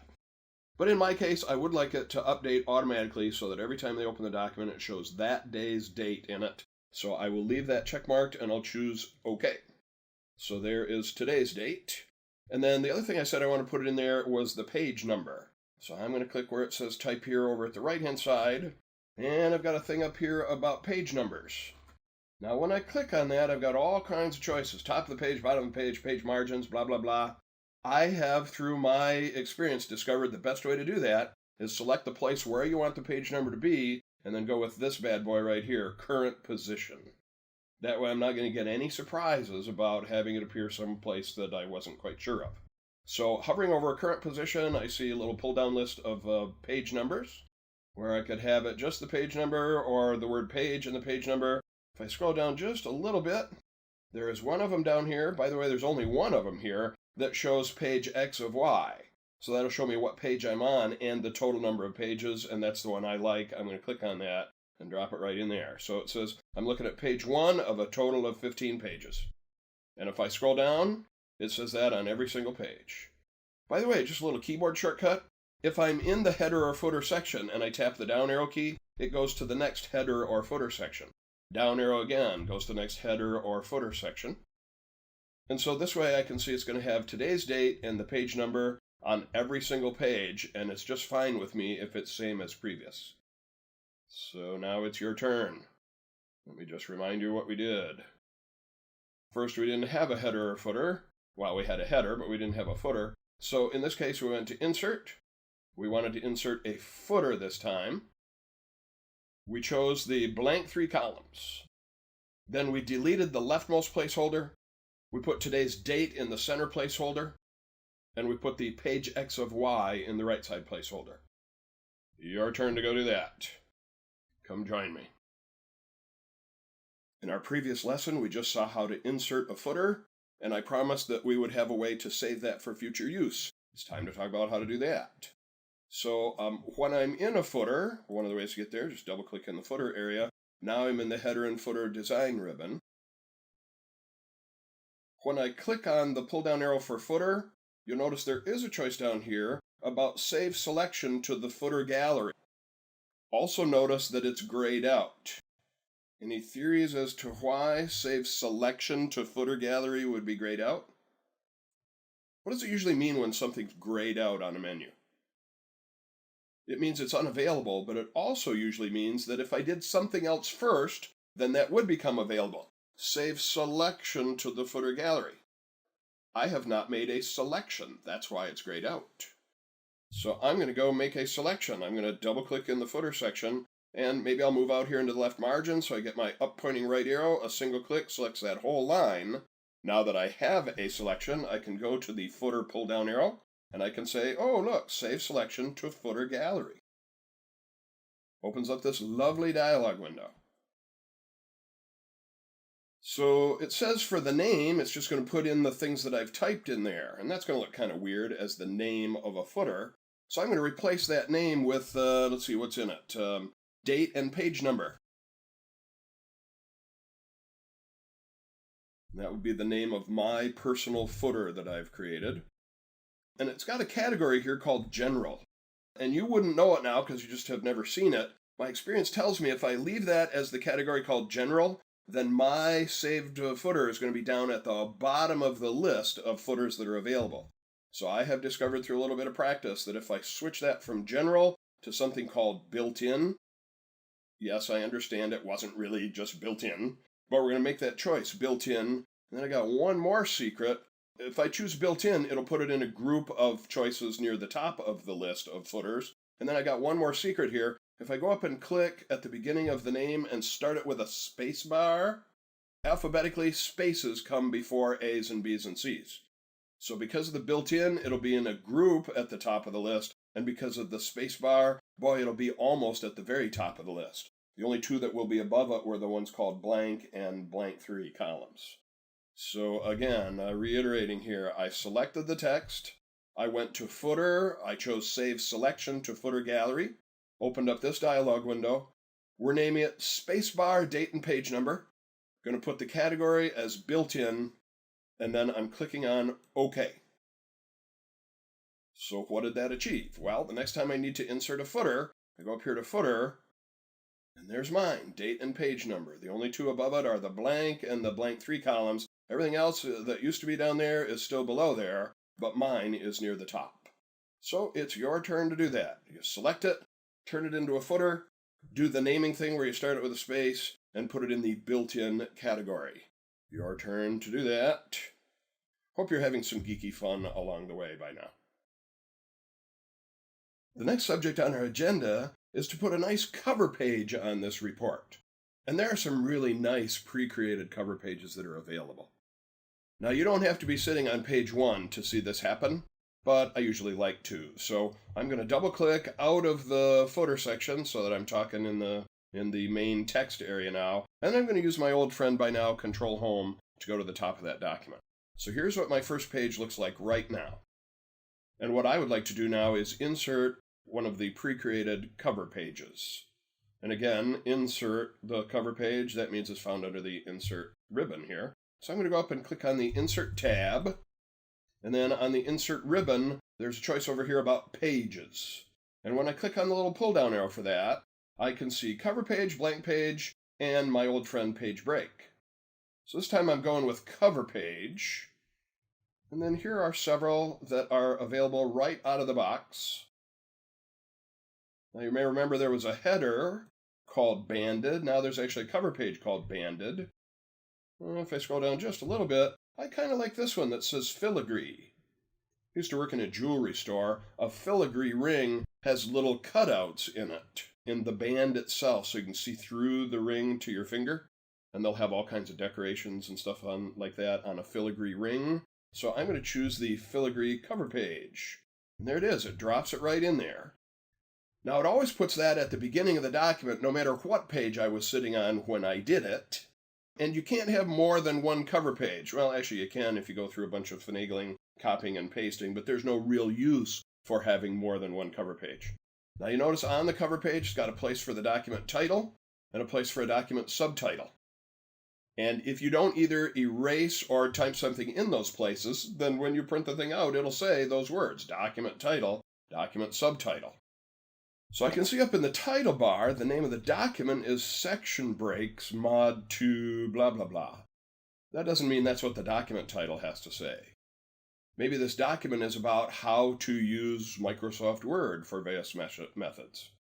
Now I'm noticing up at the top of the screen, the name of the file is Section Breaks. But maybe what the document is about is using Word 2016. So I'm going to click in the document title, and I'm going to type that in as the title for this document, using Word 2016. Now you can see in this case it's set up to use all capital letters. You can change that if you want, but looks kind of cool. And then for the document subtitle, if I've got one, I could put it in there like my byline, have my name in there. Or if I don't want to put anything there, I just tap the delete key and get rid of it. And when I click away, let's see. So if I do a print preview right now, you'll see it'll actually have that document subtitle thing there. So what I'm going to do is try to totally delete it, tapping the delete key, and then maybe even click on the subtitle little name there, and delete that one more time. And then when I click away, I'm left with just a little paragraph mark, and that's not going to print. And again, as I go to File and Print, so I can see a print preview, I can see the words that I put in there, and I don't see any subtitle. So getting rid of that subtitle was a little bit difficult. I kind of had to delete it twice. All right, so that's your job now. You're going to insert a cover page. And if you want to try a different one than Filigree, definitely feel free to do that. Just make sure that every one of the placeholders either is deleted or has something in it. So go insert a cover page, everybody. If you haven't done it recently, this would be a good time to go and save all of your open documents. And then let us start a brand new document. Now, I mentioned this next thing in Module 1, but maybe not everybody has actually checked out Module 1, so let me just mention it here. I want to start a new document. One of the ways to do that is to go up to my File tab. And in here in the Backstage view, I can say I would like to make a new document, and then it offers me a whole bunch of really cool ways to make new documents for certificates and calendars and just all kinds of stuff that's in there. It's taken it a second to catch up to me. And in there I can say, oh, what I really wanted was a blank document. But if I know that I want a blank document, then I can actually do that a faster way through a keyboard shortcut, the keyboard shortcut being Control and the letter N as in new. Not Control and the End key. That would take me to the end of my document. So I want Control and the letter N for a new document, and you just take a second and catch up with me, and I'm probably zoomed in a little bit more than I want to be. So Control N to make a new document. Go do that on your screen right now. All right, now I'm going to do some typing, and as I'm typing, I'm going to be making mistakes. And some of these it will catch automatically, and some of them I'll have to do a little bit of extra work to get it to catch the mistakes. But the reason it will catch some of them automatically is because of what I'm about to show you now. You don't have to do this on your screen, you're just going to watch. So I'm up here going to File, and then in the Backstage view, I'm going to click on Options right down here in the corner. And when I choose something on the left-hand side, it changes things on the right. And I want to talk about proofreading, also called proofing. So on the left side, I'm going to click on Proofing. Then I'm going to scroll down just a little bit, and I want to talk about these things right in here. So automatically, Word 2016 is set up to check your spelling as you're typing, mark grammar errors as you're typing, find frequently confused words and mark them somehow, and check the grammar and the spelling at the same time. So that's why some of the things you're going to see are going to happen right here. I'm clicking on OK. So you've just peeked behind the curtain. Don't ignore the man behind the curtain. Sometimes you need to peek behind the curtain. Okay, so you're going to see me typing some stuff, and then I'll leave it on screen, and you can repeat what I did here. First one is going to be kind of a simple one, like my car are green.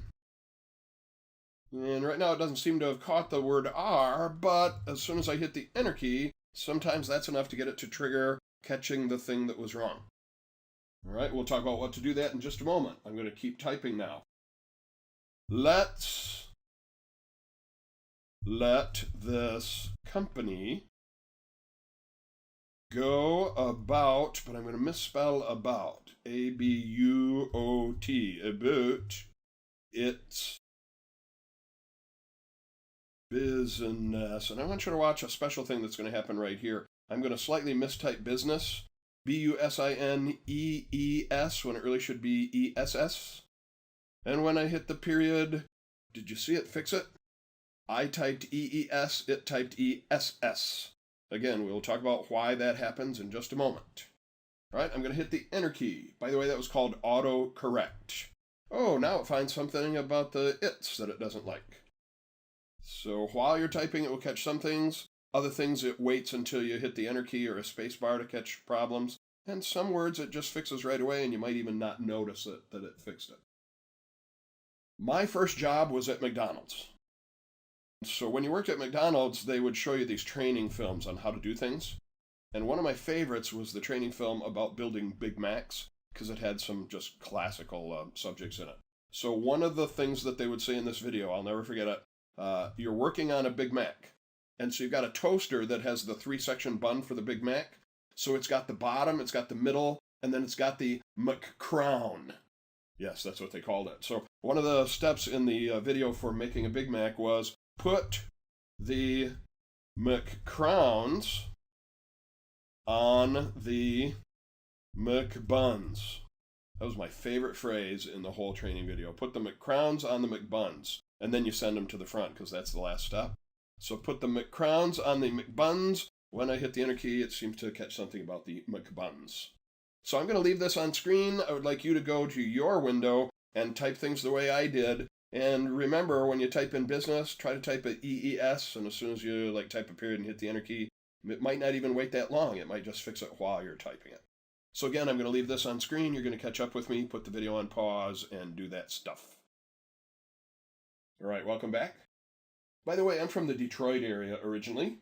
And right across the Detroit River is Windsor, Ontario. So we would do a lot of business and talk to people from Canada. And so this would be kind of the way that it would sound. Let's let this company go about their business. But they would not spell it this way.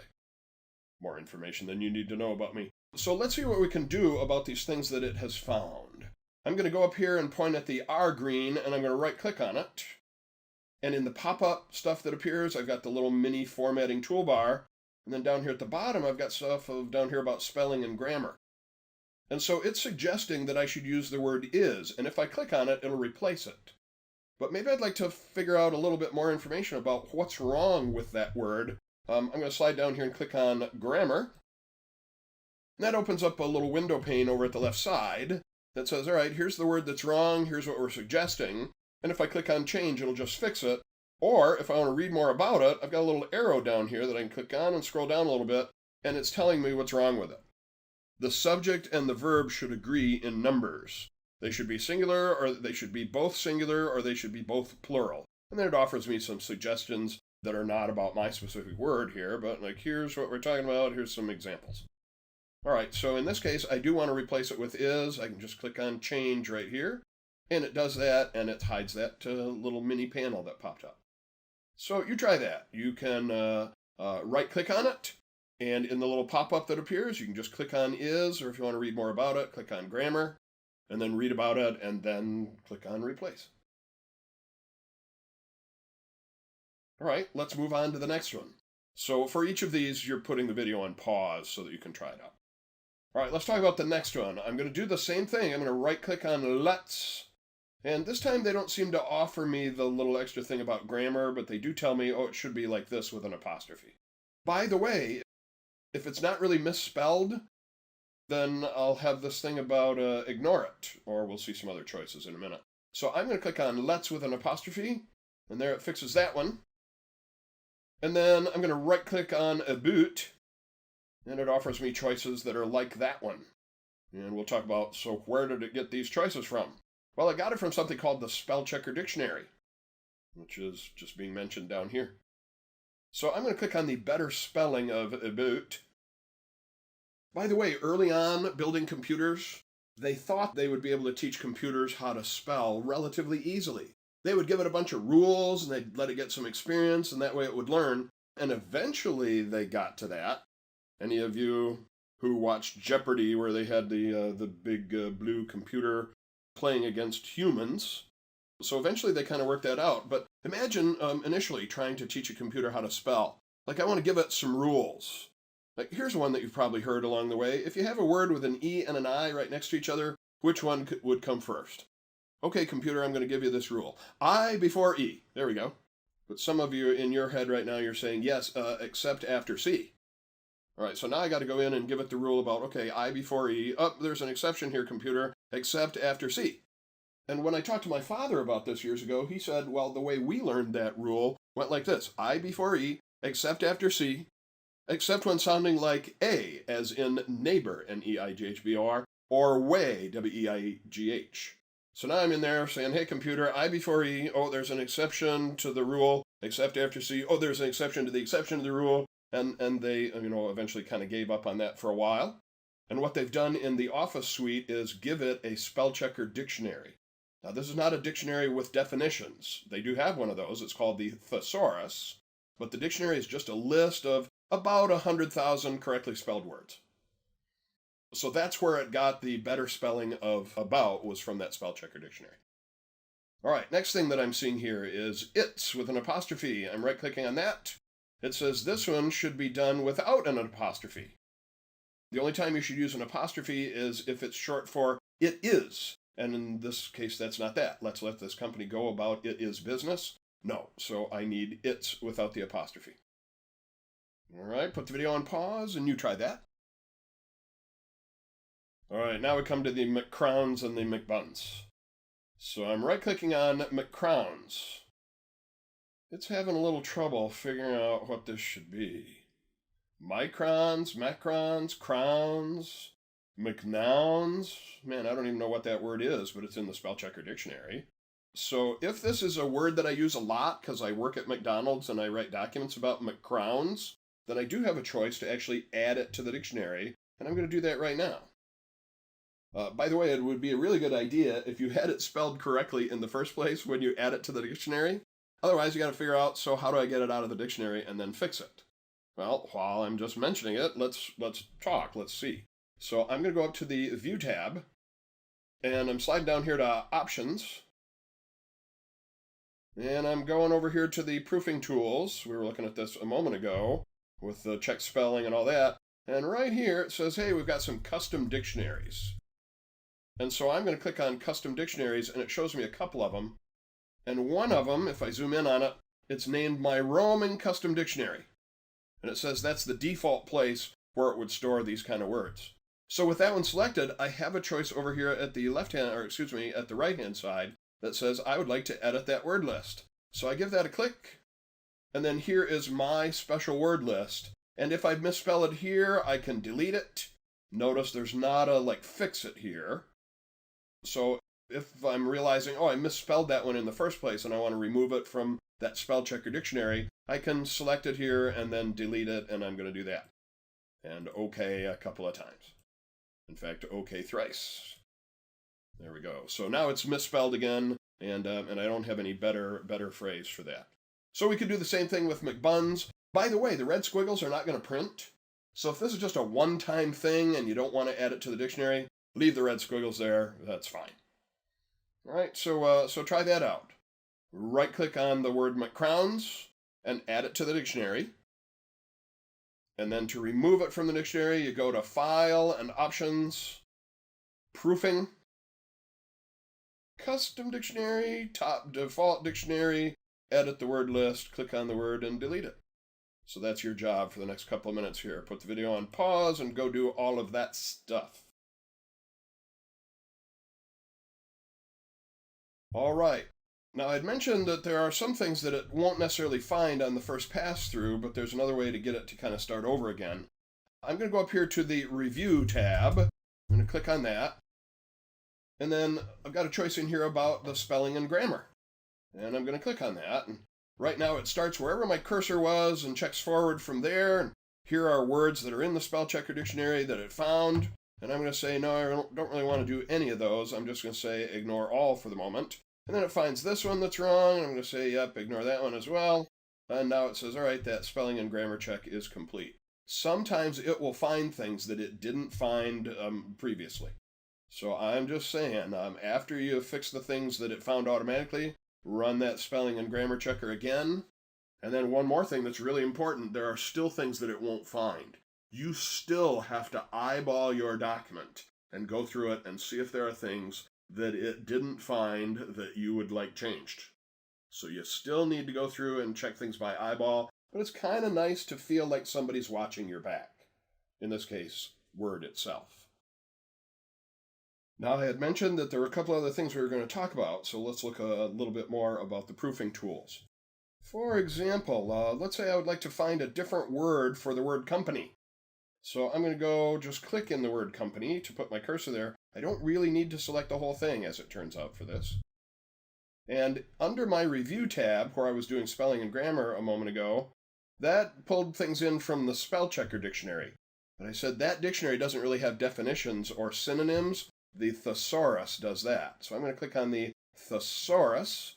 That opens up a little control panel over here, where it is now showing me synonyms for the word business. Corporation, firm, concern. And then as I scroll down some more, it says, oh, there's another definition for the word company, and it's companionship. And so sometimes they'll have the noun version of it, they'll have verb versions of it, they'll have multiple, sort of versions of a word and words that you could substitute for that. So let's say that I would like to change this to corporation. I am tempted to just click on corporation, because that's what I did when I was running my spell checker or my grammar checker. But watch what happens when I click on corporation. Didn't do anything over here. What it's doing instead now is looking up synonyms for the word corporation. Oh, and it says one of those is company. Yeah, okay, there's a big circle. So if I want to go back and look at company again, I can either click on company, or there is a little arrow here where I can go back to a previous one that I was doing. Click on the little left arrow, now I'm looking at company. So how do I get corporation in there in its place? The secret in this case, if I click the little pull down arrow, I see a couple of choices called insert or copy. Alternatively, if I right click on corporation, I will see those choices about insert or copy. Copy means take this word corporation and put it on the clipboard waiting to be pasted someplace. If I want it to replace the word company right here, then I would use insert instead of copy, and that's what I'm about to do. Insert. There we go, now we got the word corporation instead of company. Right, your turn to try that. So you're going to go click anywhere in the word company. You're going to go up and click on the thesaurus. That opened up this window. Find a word over here that you would like to replace it with. I would recommend don't use the word business, because that would say, let's let this business go about its business. I don't know, I guess that could be kind of cute, but, be careful about those kind of things too. Okay, so you're going to go do that. Put the video on pause and get it to replace company with corporation, please. Welcome back. I would like to introduce the new kid on the block here, Smart Lookup. It says learn more about text that you select by seeing definitions, images, and other results from various online sources. So this is a brand new one here. Let's say we don't just have a car, we have a Mercedes. I should be so lucky. And then I'd like to look up the word Mercedes using the Smart Lookup. One way to do that is to right-click in it. There's a choice about Smart Lookup. The other one is to just go right here. They're both going to do the same thing. They're going to open up a new panel over at the right side. Smart Lookup. So it's got two tabs up here. The one defined says, yeah, we don't really have another word for Mercedes. But Explore tells me about Mercedes-Benz. It's got a Wikipedia article about it. Got some pictures from Bing Images. And some more websites that I could click on to actually go to the Mercedes-Benz website and learn more about the different Mercedes that are available, the green ones and the other ones as well. So give that a try. Give yourself a Mercedes. I wish we could actually make that happen through this class, but make believe you have a Mercedes, and then click in it and do the Smart Lookup and see this new thing appear over here. Put the video on pause. Talk to you in a minute. All right, welcome back. So I'm going to hide both of these little task panes at the right side. I'm going to hide the insights. I'm going to hide the thesaurus. Now I want to talk about a thing that we saw happen here, where I mistyped the word business and it didn't flag it, it just fixed it.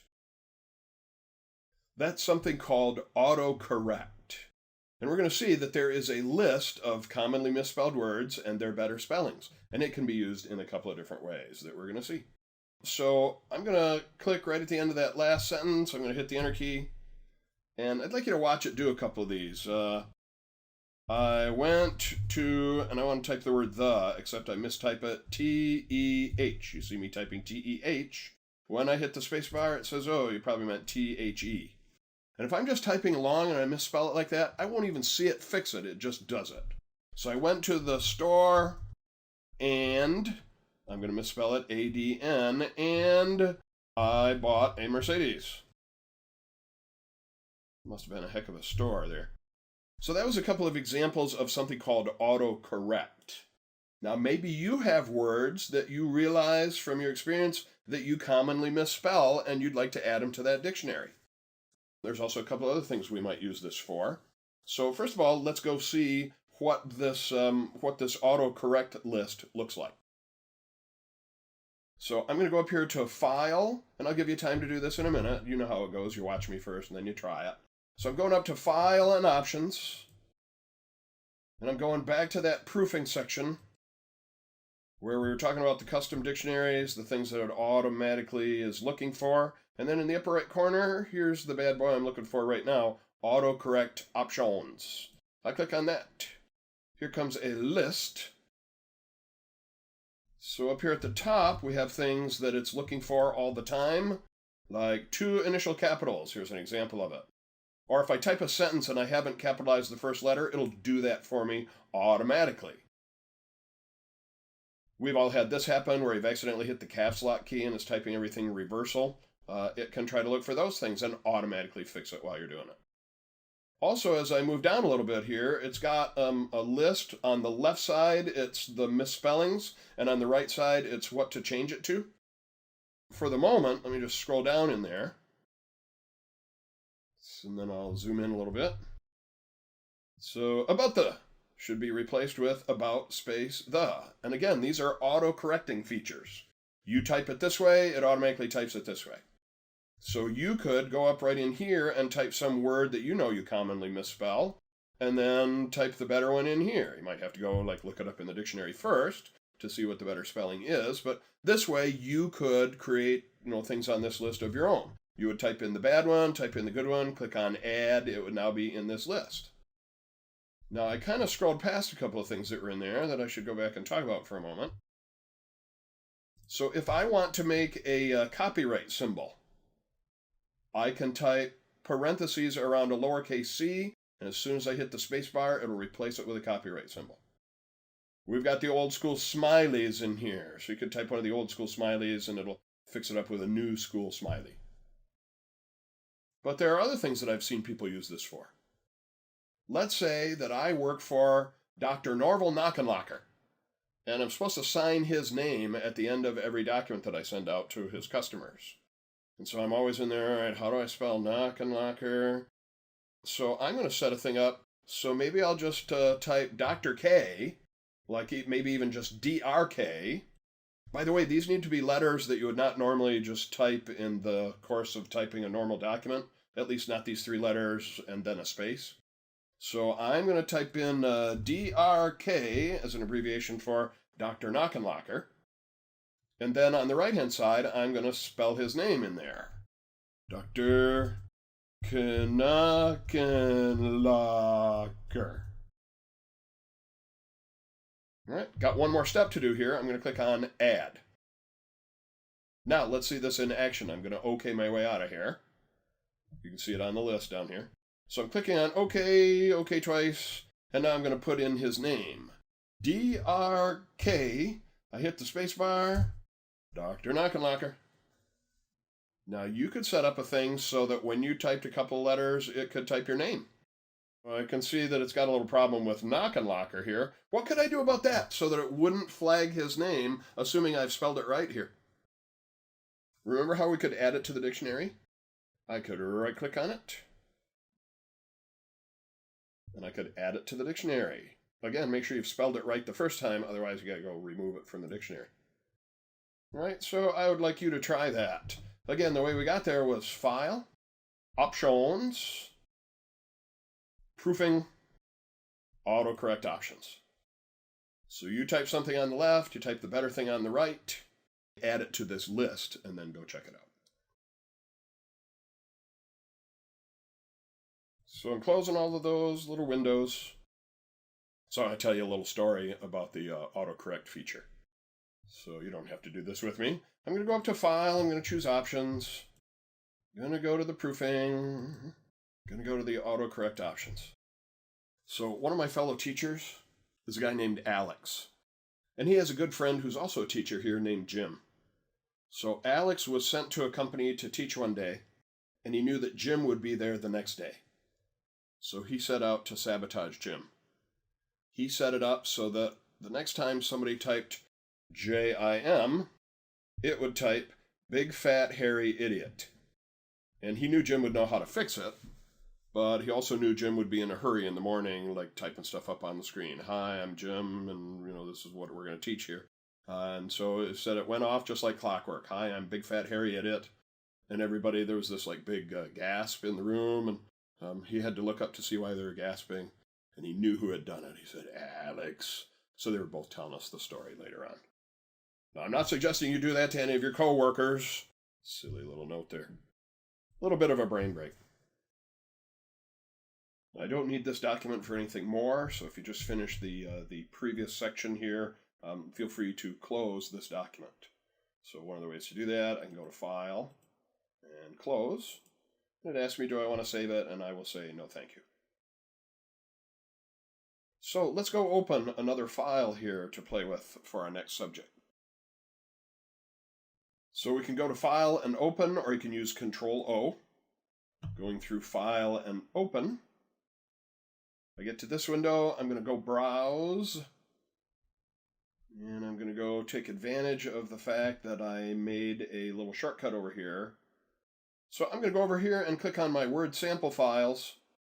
And I'm going to scroll down a little bit. I'm looking for one named Finding Text. Finding Text for Mod 2. So I'm going to double click on that one. Here it comes, Finding Text. And you'll notice up here at the top, it says this is open in protected view. Unless you need to edit it. If you're just going to read it, then just read it. If you need to edit it, then you'll have to click on Enable Editing. You may have seen this happen earlier in your experience here. So I'm going to click on that, and here I am now in the document named Finding Text. So pause the video, go open that document, Finding Text, please. So I would like to use the Find command up here.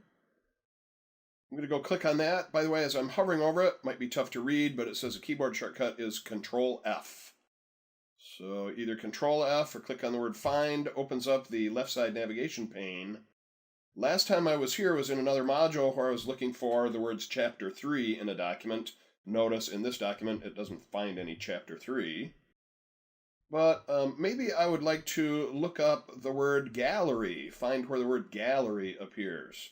So I'm going to type that in right here, G-A-L-L. As I'm typing, it starts looking.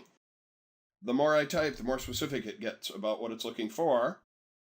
And it automatically highlights all the occurrences, and if there's a bunch of them, then it shows me little shortcuts to them over here.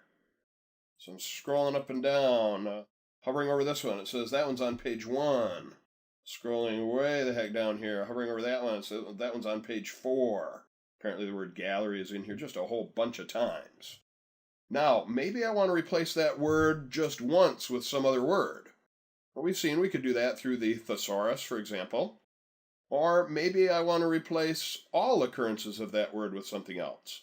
A classic use for this would be, we've got a bunch of documents for a company where the company name is mentioned in the document, and then the company gets sold, and now the company has a new name, and I need to go back and rework a bunch of my documents to go find the old name and replace it all with the new name.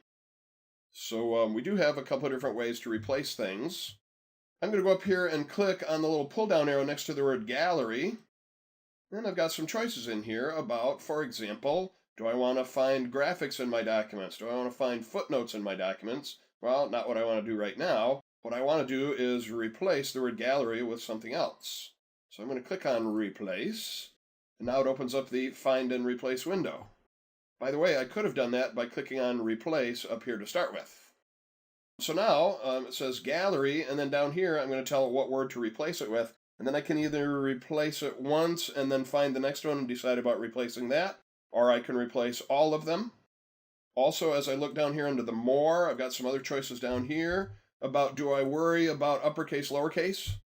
Do I want it to only find places where a gallery is the whole word, or do I want it to find other words that are like it, like galleries? That would be all word forms. If I don't look for whole words only, then it will find words inside each other. This makes me think of a old joke that Stephen Colbert was telling on his show one night. He was reading an article that said a famous political figure had been buttinated. And he said this was an example of find and replace gone wild. The person, it said, had been buttinated. And so I'm thinking, so what would that be about a spell checker? Maybe he was assassinated. And they'd run a spell checker looking for one of those words and putting in the other one, and suddenly he was buttinated. And Stephen's answer to that was that probably happened with a Butt-Alt rifle. Anyway, moving on. So I can get real specific about how I want it to find certain words, and do I care about the uppercase, lowercase, and that kind of stuff. And maybe I want to replace the word gallery with showplace. Now, that's not really appropriate for the word gallery here, because they're talking about these kind of galleries up there, the Styles galleries and so forth. That's the official name of those. But I'm going to say, in my case, yeah, I want to replace the word gallery with the word showplace. So I'm going to click on replace. And somewhere in the background here, it replaced the word gallery with showplace, and now it has found the next one. Then I'm going to say, okay, replace that one. And now that one says showplace, and now it's finding the next one. And if I just don't like that word at all, or it's that one case where the new company has bought out the old company and I need to replace them all, then I've got a button for that, replace all. And it said it found 71 replacements. The word gallery is obviously mentioned a lot in this document. I'm going to choose OK. And then I would like you to try that thing you have just seen me do. I'm going to close this window. So again, the way I started that was I went to the find command. That opened up the navigation place over here. Navigation pane. I said, look for the word gallery. It's having some trouble finding the word gallery. I can see galleries down here, so I might need to go in there and say, hey, find all versions of the word, but right now all of the words gallery have been replaced with that other word. But that's how we got started at it. Once it found places with the word gallery, we clicked on this little pull-down arrow, said I want to replace. We told it to replace gallery with showplace. You can click on replace. It'll do them one at a time. You might need to grab the title bar to move it out of the way, and then maybe try replace all, and it'll tell you how many it found. So your turn to use the find and replace feature of Microsoft Word, please. As we've been working along, we've got several documents open right now, if you've been playing along with me. Why don't we take a moment and close all the documents we have open. As we close them, it'll ask us if we want to save them. That'll be up to you, but we probably have saved them recently, so it probably won't ask. So I'm going to go up here and click on my close button up in the upper corner. This one says, do I want to save the changes to finding text? I'm going to say, yeah, go ahead and save that with the replacements. All right, so module 2 large document. I'm going to close that one the same way. You can also go to File and choose Close. By the way, keyboard shortcut for close a document, I believe, is still Control-W. So again, File and closing this one. Mine says, do I want to save it? Section breaks for mod 2. Sure, I'll save that. And it finishes closing it. Now, eventually along the way, probably as you get to closing the very last document, you're probably going to see this. You have modified styles or building blocks, such as cover pages or headers. In our case, it's a footer. And if I want that footer to truly be available from now on in other documents, I need to say, yeah, save that modified building block that I made for a footer. So I'm going to click on that. You are probably going to see that along the way here if you were playing along with me when we made that footer. All right, let us go restart Microsoft Word then. It should offer me those templates right away. And I'd like to try one of these. I'd like to try the personal letterhead. Now, yours might not be just right up here in the top row. You may have to scroll down and look for it a little bit. I wish the list was alphabetized, but I'm afraid I can't say that. So you're going to scroll down, try to find one called Personal Letterhead. It should kind of look like this. And when you find it, go ahead and click on it. It'll show you a little preview of it, and then you're going to click Create. And it may take it a moment, but it should pop it up fairly quickly. So it's taken who I'm signed in as, thrown that up here, got little placeholders for street addresses and so forth. Now right now, as I try to click on the placeholders for the street address and so forth, it seems to be a little tough here. I'm trying to click on it, I'm getting nothing. If you will double click on it, you'll discover, oh, that's actually up in the header, and that's why you couldn't get to it at first. But now you can. You can modify whatever you want there. So put the video on pause and do what you saw me do. Open up that template called the personal letterhead. It'll show you a preview. You'll click Create. You should be where I am, and then you can double click up here for the street address, and you'll be in that placeholder. So go catch up with me, everybody.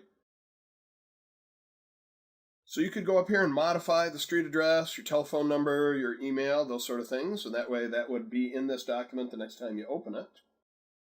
One of the things that's cool about a template file, I'm sure that we've all done this. I need to make it a document this year that's very much like a document that I created last year. So I'm really tempted to open up last year's document and type in the new information, the new location of the party that we're inviting them to, the new price of whatever thing I'm trying to sell them. And then if I make this mistake, if I go up and click on the Save button, what have I just done to last year's document? I've destroyed it. I've replaced it. Microsoft would say you have updated last year's document. I have a little different name for that. I would say you have stomped and folded and mutilated last year's document and replaced it with this year's document. One of the cool things about a template is you can modify it, add new things to it, and then when you click the Save button, it will not destroy the template. It will create a brand new document every single time. And then we'll come back and talk about, well, what if there are certain things that I want in there every single time? Maybe I'll make a template for myself. So we're going to look at those two levels of using templates. All right, so if you want to take a minute and fill in your street address and telephone and that kind of thing, well, I take a minute and do that now. I'm not going to do that right now, but feel free to do that if you like. Put the video on pause and then come on back.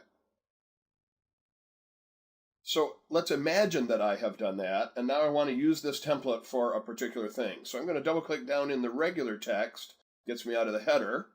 It says I could click to select a date. Select a date. I click on it, I get a little pull down arrow here with something called a date picker. So it has today's date in there. I could click on today and put that in there. Maybe I want to send the letter next week, so I could put, next week's date in there. So far, I just click on today, I click away, there it is. Has today's date in there. It says, Dear Recipient. All right, so I'm writing this letter to a particular person. And I'm going to zoom in on it a bit. So, Dear Dizzy Gillespie. And then it's got a bunch of text down here that I probably don't want in there, but it's just little placeholders for how the thing would look. And so now I'm going to fill in the information that I need Mr. Gillespie to know. So I am dragging across the things that I'm going to change. And maybe this is going to be sort of a standard form rejection letter. So we have reviewed your application to our trade show. Arcade show. I'm going to right-click on that and use my spell checker dictionary. Trade show. We find that the products you have offered are not appropriate for our trade show. Please reapply with different products if you wish. Now notice I see the red squiggle there. If I stop my typing and go fix it every time I see a red squiggle, it really slows me down. So a good habit to get into is just keep typing, ignore the little red squiggles, go back and fix them at the end. So please reapply with different products if you wish. And down here we got warm regards and my name in it. All right, now I'm going to go back and right-click on any mistakes, grammar and spelling mistakes and so forth, and fix them up. And now this document is ready to go. So I can actually just click Save. I don't have to worry about Save As because I'm starting with a template. So I'm going to go up to File. I'm going to choose Save. I'm going to browse for a place to put this. I don't want to put it on my corporate OneDrive just yet. So I'm going to click on Browse. And you'll notice right now it's ready to make a Word document. And it's not going to write over top of the old one, my template. So I'm going to save this Word document. Maybe I'll put it in my finished documents folder that I created for my lessons. So I'm going to drop it right in there. And I'm going to call it Gillespie Rejection Letter. So I'd like you to try that. You've filled in your name, your street address, and so forth, put in today's date, write a little letter to somebody, maybe make it a rejection letter, and then click the Save button, put it in our Finished Documents folder, and name it something appropriate for what text you filled in there. When I left off at the end of the previous lesson, we had just used a template to create a document, and one of the big points of why we would use a template is you can modify the document and choose the Save button, and you're not destroying the original. The original is still, shall we say, virginal. So I'm going to close this one document right now, and then I'm going to start Word again. So the next time I want to use that particular template, it should be a little bit higher on your list now. You can go click on Personal Letterhead Template. I'm going to create it. A little faster way, you can double click on it. So it's creating it right now. And you can see it's back to the original. Select a start date, dear such and such, and blah, blah, blah. So all that stuff that I typed in there did not affect the original template. But what if I send out a lot of rejection letters just like that one?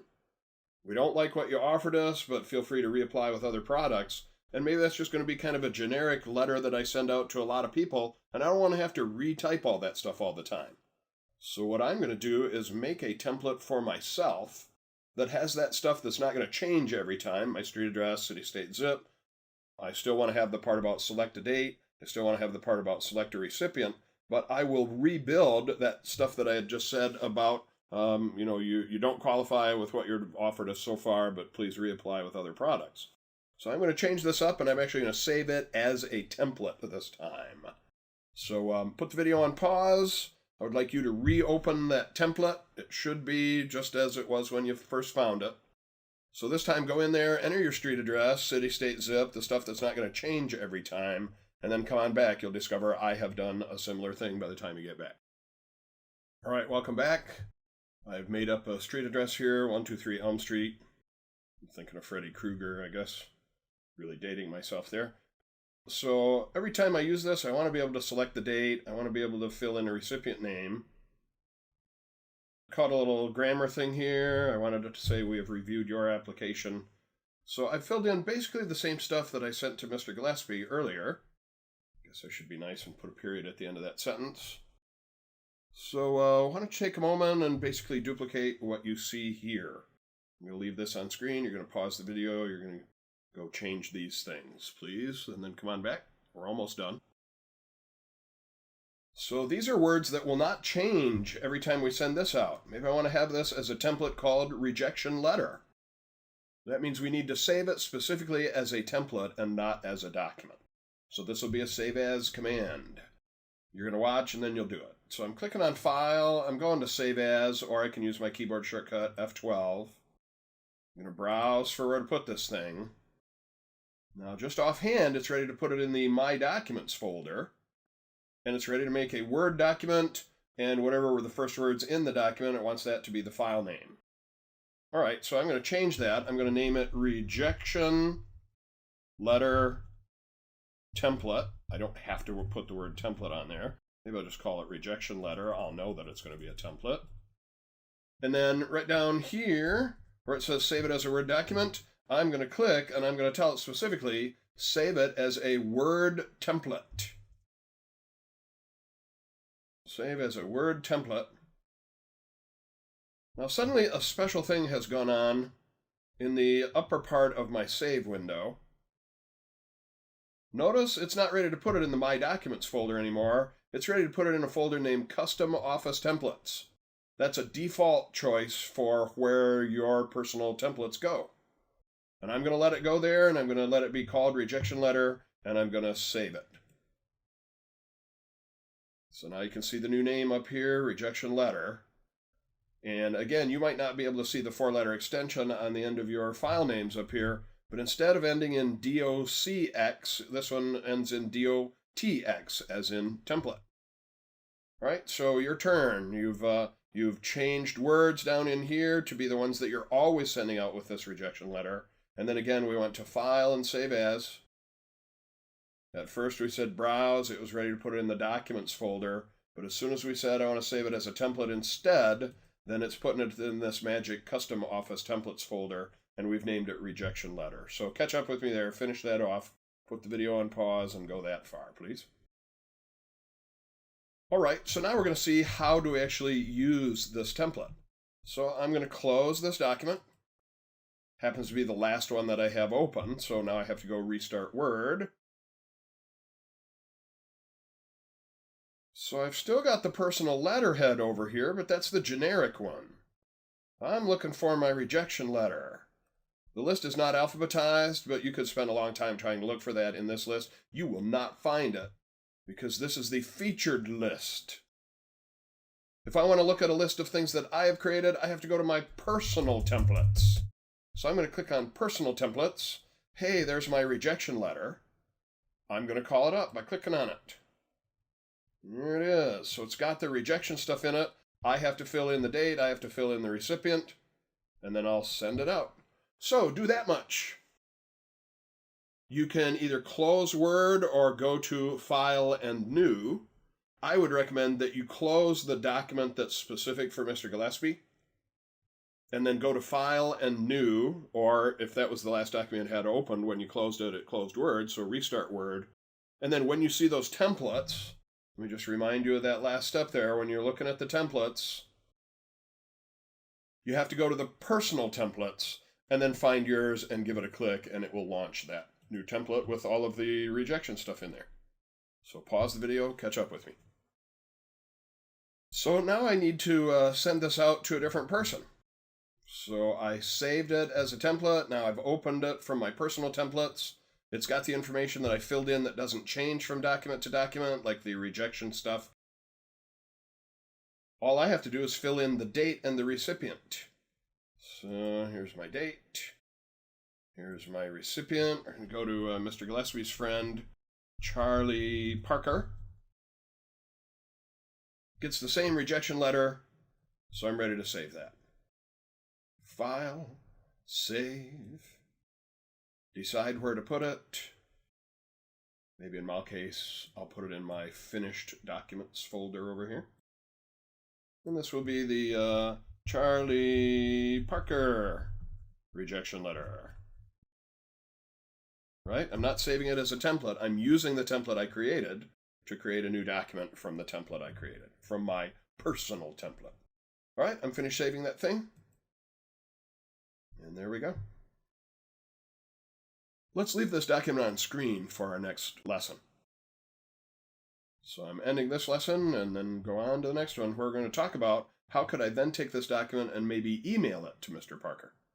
So that's what we'll be talking about next. In the previous session, we created this document from a template that we had created. And then what I want to do next is send a copy of this document to Mr. Parker at his email address by involving Outlook. So here in Word, I'm going to click on File. I'm going to choose to share this document. Now notice the default is to save it to the cloud and then allow other people to edit it. And that's really the wave of the future, that kind of collaboration. But in this case, this is just a one-off. This is just an email going out to tell him he's been rejected from the trade show. So I'm clicking on Email. I can send this document as an attachment. I can convert it to a PDF and send it as an attachment. Got several other choices down here.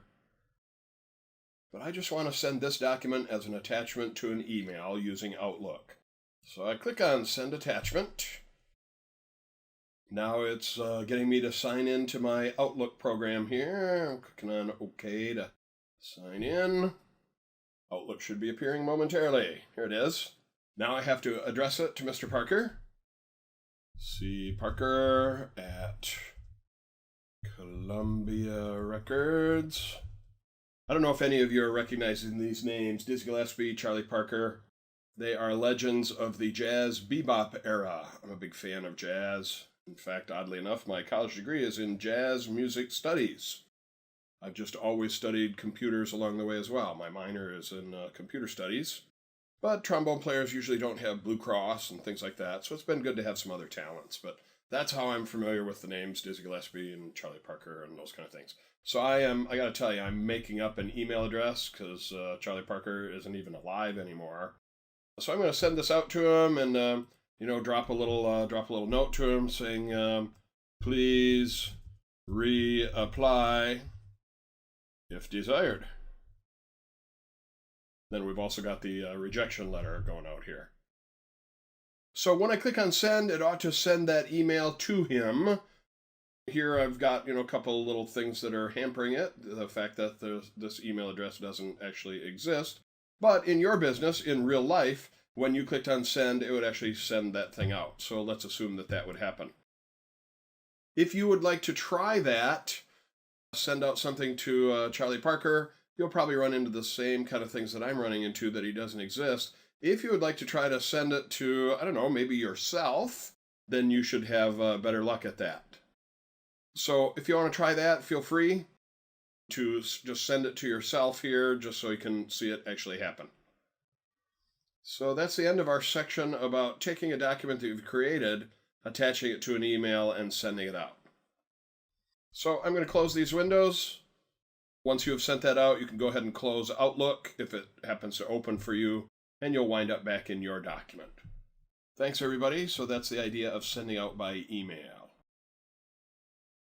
In our previous session, we were talking about sending this document out by email.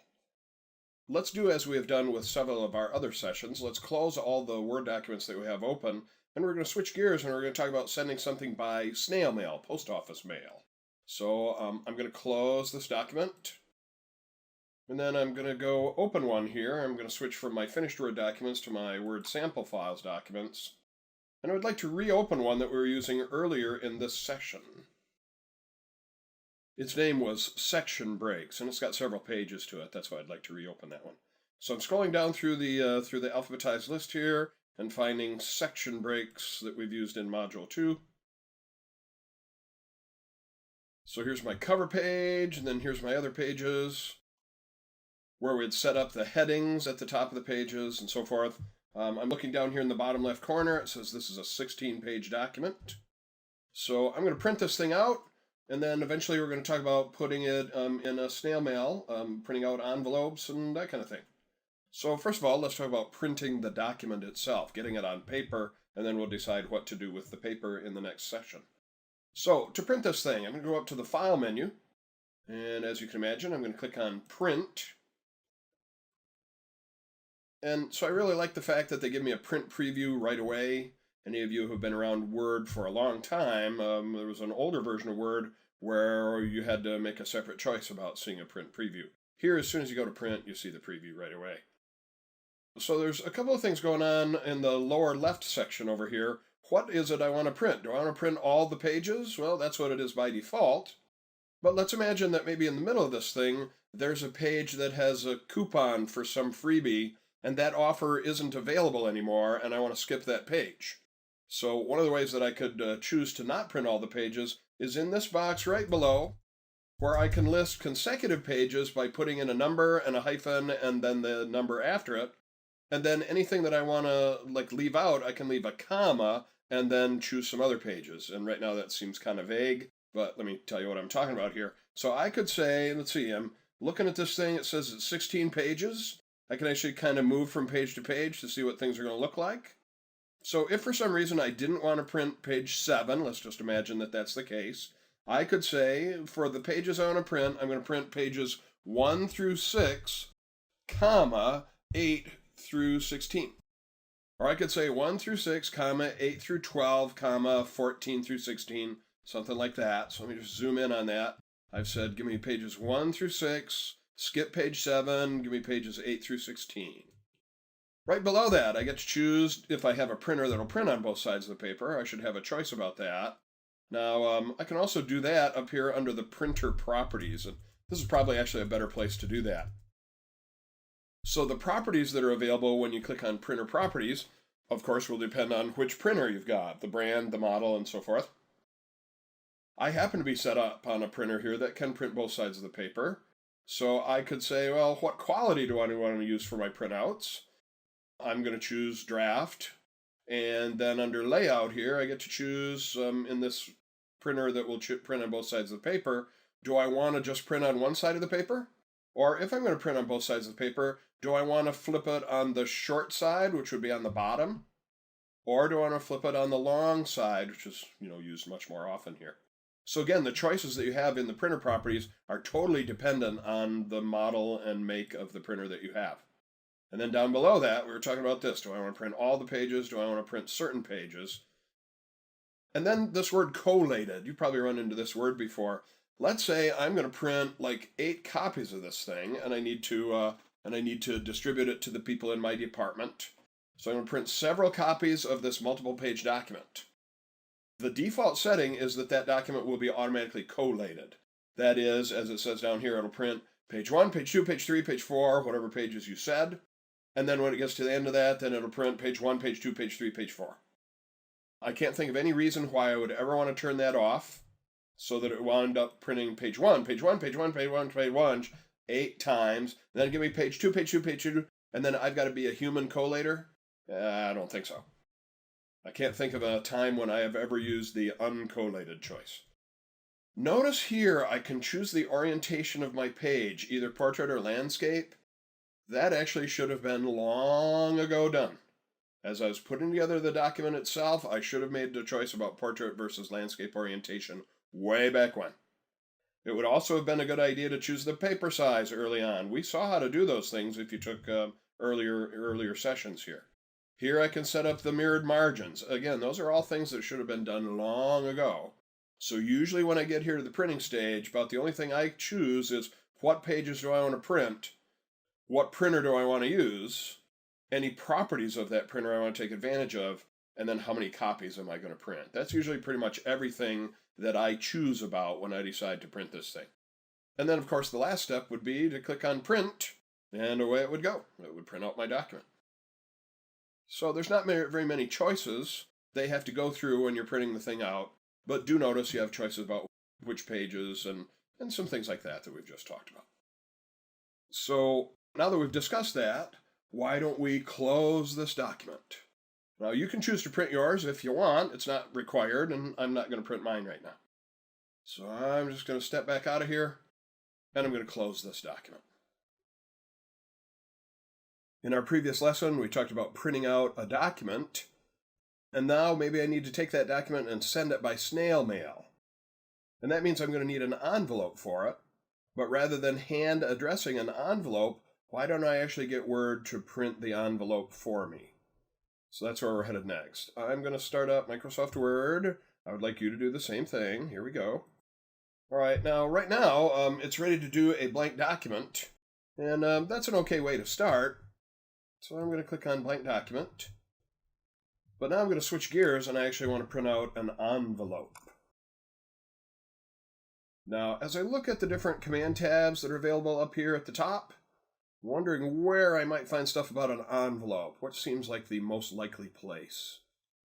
Oh, I see something about mail here, mailings. That's actually the place I need to go. So that's where I'm clicking on right now, mailings. And then over here at the side, I see some choices about printing out envelopes or labels. Now, in a later lesson, we're going to start talking about printing out labels for a whole bunch of people at once, or printing out individually addressed envelopes for a whole bunch of people at once. In order to do that, we would need to do something called mail merge. Over here where it says envelopes and labels, these are about one at a time, or maybe a page of the same label over and over again. Why would I ever print a whole page of the same label? Well, maybe it's for somebody that I do a lot of business with, or maybe it's my return address label. So we'll talk about envelopes first, then we'll talk about labels second. And again, this is not individual labels for a whole bunch of people. It's the same label over and over again when we get there. But envelopes first, please. So here I go. I'm clicking on envelopes. It's going to open up a separate little window here. So once this appears, you'll see the dialog window has information about envelopes or labels. So we're going to start with envelopes. Here's a little preview of my envelope. I could have a return address section here, the sending out address here. So that would be called the delivery address. That's why there's a box for that. And this would be called the return address, and there's a box for that. So let's fill some of that stuff in. Maybe the delivery address. So I need to send this to Mr. J.J. Johnson, who is a jazz trombone player, or at least was. And J.J. Johnson, maybe he lives at 10 Main Street in Detroit, Michigan, 48099. And then the return address. So the delivery address is going to appear there on the envelope. Here's my return address. It will appear there. And so I am Dan McAllister from 123 Elm Street in Bakersfield, California, 94333. Now there are some other options down here. If I click on options, then I have some choices about the size of the envelope itself. Do I want to change the font for the delivery address? Do I want to change the font for the return address? If I want to, then I go and choose that, and I make all those kind of choices. And then once I'm ready, I'm going to click on OK. And then I'm going to put that envelope in my printer. Now, I don't know how many of you have ever had to do that, try to get an envelope in your printer and put it in there the right way. Very often on the tray in the printer, they'll have a little picture of an envelope telling you which way you should put it in. Do you want to put it in there with the flap up or the flap down, or what way does it need to be oriented? And if for some reason your printer doesn't have that, what I've done in the past is grabbed a sheet of paper and ripped it into thirds so that I had a piece of paper that was about the size of an envelope, and I drew an X on one side of it, and I sent that piece of paper through to figure out which side of the envelope it prints on. But you're usually not going to have to worry about that. Usually on the printer itself, it's got some little thing that indicates which way you're going to put the envelope in there. And then when you're ready to send it on, then all you have to do then is click on print. And so I'm not going to send mine. You can practice with yours if you like. So you filled in the sending address, you filled in the return address, and then click print and make sure your envelope is in there. So that's how to print envelopes fairly easily, huh? And then when you're finished, feel free to close this dialog window. And then we'll switch gears when we come back. The next session is going to be about printing labels. And in this case, it won't be labels with different people's names on it. It's going to be a bunch of labels with the same information on it. So for the moment, we are done with the printing of envelopes. In our last session, we were talking about printing an envelope. In this session, I'd promised that we were going to talk about printing labels. And again, let me just mention this. This is not a list of labels with several different people's names on each label. This is going to be one page of the same label over and over again. Maybe I do business with one company and I send them a lot of snail mail, so I just want their delivery label all printed out. Or maybe I'm going to print a page of return address labels that I can just slip on envelopes. Instead of printing the envelopes themselves, I'll get an envelope out and I'll put a label on it. Many people find that easier to print the labels and stick them on than printing the actual envelopes themselves. So this time, instead of envelopes, again, if you look, I'm under the Mailings tab here. This time, instead of envelopes, I'm going to go to Labels. And this dialog window should look familiar. It's envelopes on one side and labels on the other. All right, so this time I have only one spot here for the address, whether that's my return address or the sending address. Doesn't really matter, it's just going to be one address here. And then, do I want to print a full page of the same label, or do I want to print just one label? Now, many times the labels come several labels to a sheet. In fact, most often they do that. Very often, well, it depends on the size of the label as to how many labels will actually be on the piece of paper here. So first of all, let's fill in the information about the address, and then we'll start talking about, all right, then what labels do I want to use? So we're going to start out with full page of same label, and we're going to make maybe a return address label here. So maybe fill in your company information or your personal information that you would put on a return address label. Now, maybe I would put it all on one line like that, or maybe I'm going to separate it into multiple lines, like I'm going to have the street, and then I'm going to have the city and the state, and maybe have the zip code right there on the same line. Next, you'll need to set up the options for the label. What size is it? How many labels go up and down on the piece of paper that they come glued to? How many sideways? How many up and down? What's the size of the label? And so forth. So to do that, we're going to click here on the Options button. So up here at the top, boy, they've got an old school thing here. Continuous feed printers. Those are the ones that had the fanfold paper with the little holes on the sides of the paper. Man, it's been a long time since I saw one of those.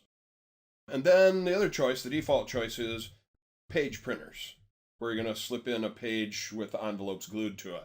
So I'm going to go with that. And then we have label vendors down here. Now, early on, Microsoft really only supported a few of them, and maybe you guys know which one is the one that's been around kind of forever. I'll call it the McDonald's of labels. I'm going to click on the pull-down list here, and so I want to choose what brand I'm going to use. And if I scroll down just a little bit, I'm going to see this company right here, Avery. So Avery has been around forever. They are, again, I called them the McDonald's of labels here. And recently I was in an Office Max and I was walking through their labels section, and Office Max has their own brand of labels. And I found it kind of funny that on the front of the Office Max labels, it said, emulates Avery A5, A4, something like that. And I had to laugh at that. It's like if I'm selling beer and I say, my beer tastes just like Budweiser, buy my beer. So I got a little kick out of that, but I'm going to go with a Avery size, and US letter is just the size of the paper that it comes on. So I'm going to go with Avery US letter, and then once I choose that, then down here at the bottom, I've got all kinds of different Avery product numbers here. And probably the two most popular labels from Avery are numbers 2160 and 5160. So I'm going to scroll down through here. I'm going to find 2160. Scrolling a bunch here, getting down to the twos, and scrolling up to get like the 4-digit twos, and I'm looking for 2160.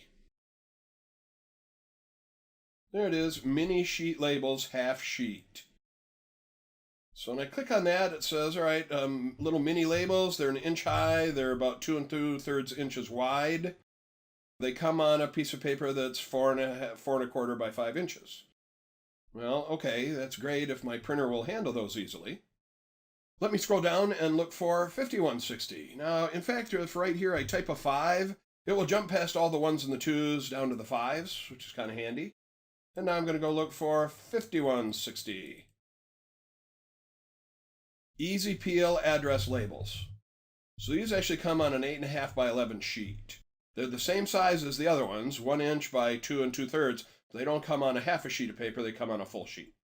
So 5160, 2160, the setup is the same for each of them, it's just what size piece of paper they come on. So I'm going with the 5160. What I hope I will never have to do is set up a brand new label where I'm going to define how wide the thing is and how tall it is and how many across the page and all that kind of stuff. Man, I hope I never, ever, ever have to do that. So I'm going to go with one of the pre-sizes here for my Avery labels. I'm going to click on OK. And so I'm pretty much ready to go here. Now, if I'd like to see what that page is going to look like, I can slide down here to this button and say, hey, give me a new document to show me what these labels will actually look like. And I'm going to click on that right now. And here's what the labels will look like. And then the last thing I need to do is put my page of labels on the printer. And again, I might need to test it out to figure out whether it's going to print on the front side or the back side.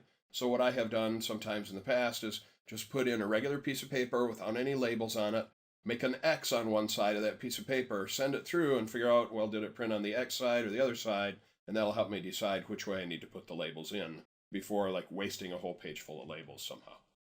All right, so it's your turn to kind of finish that off. You were probably doing it with me, but if not, let me remind you how we got started.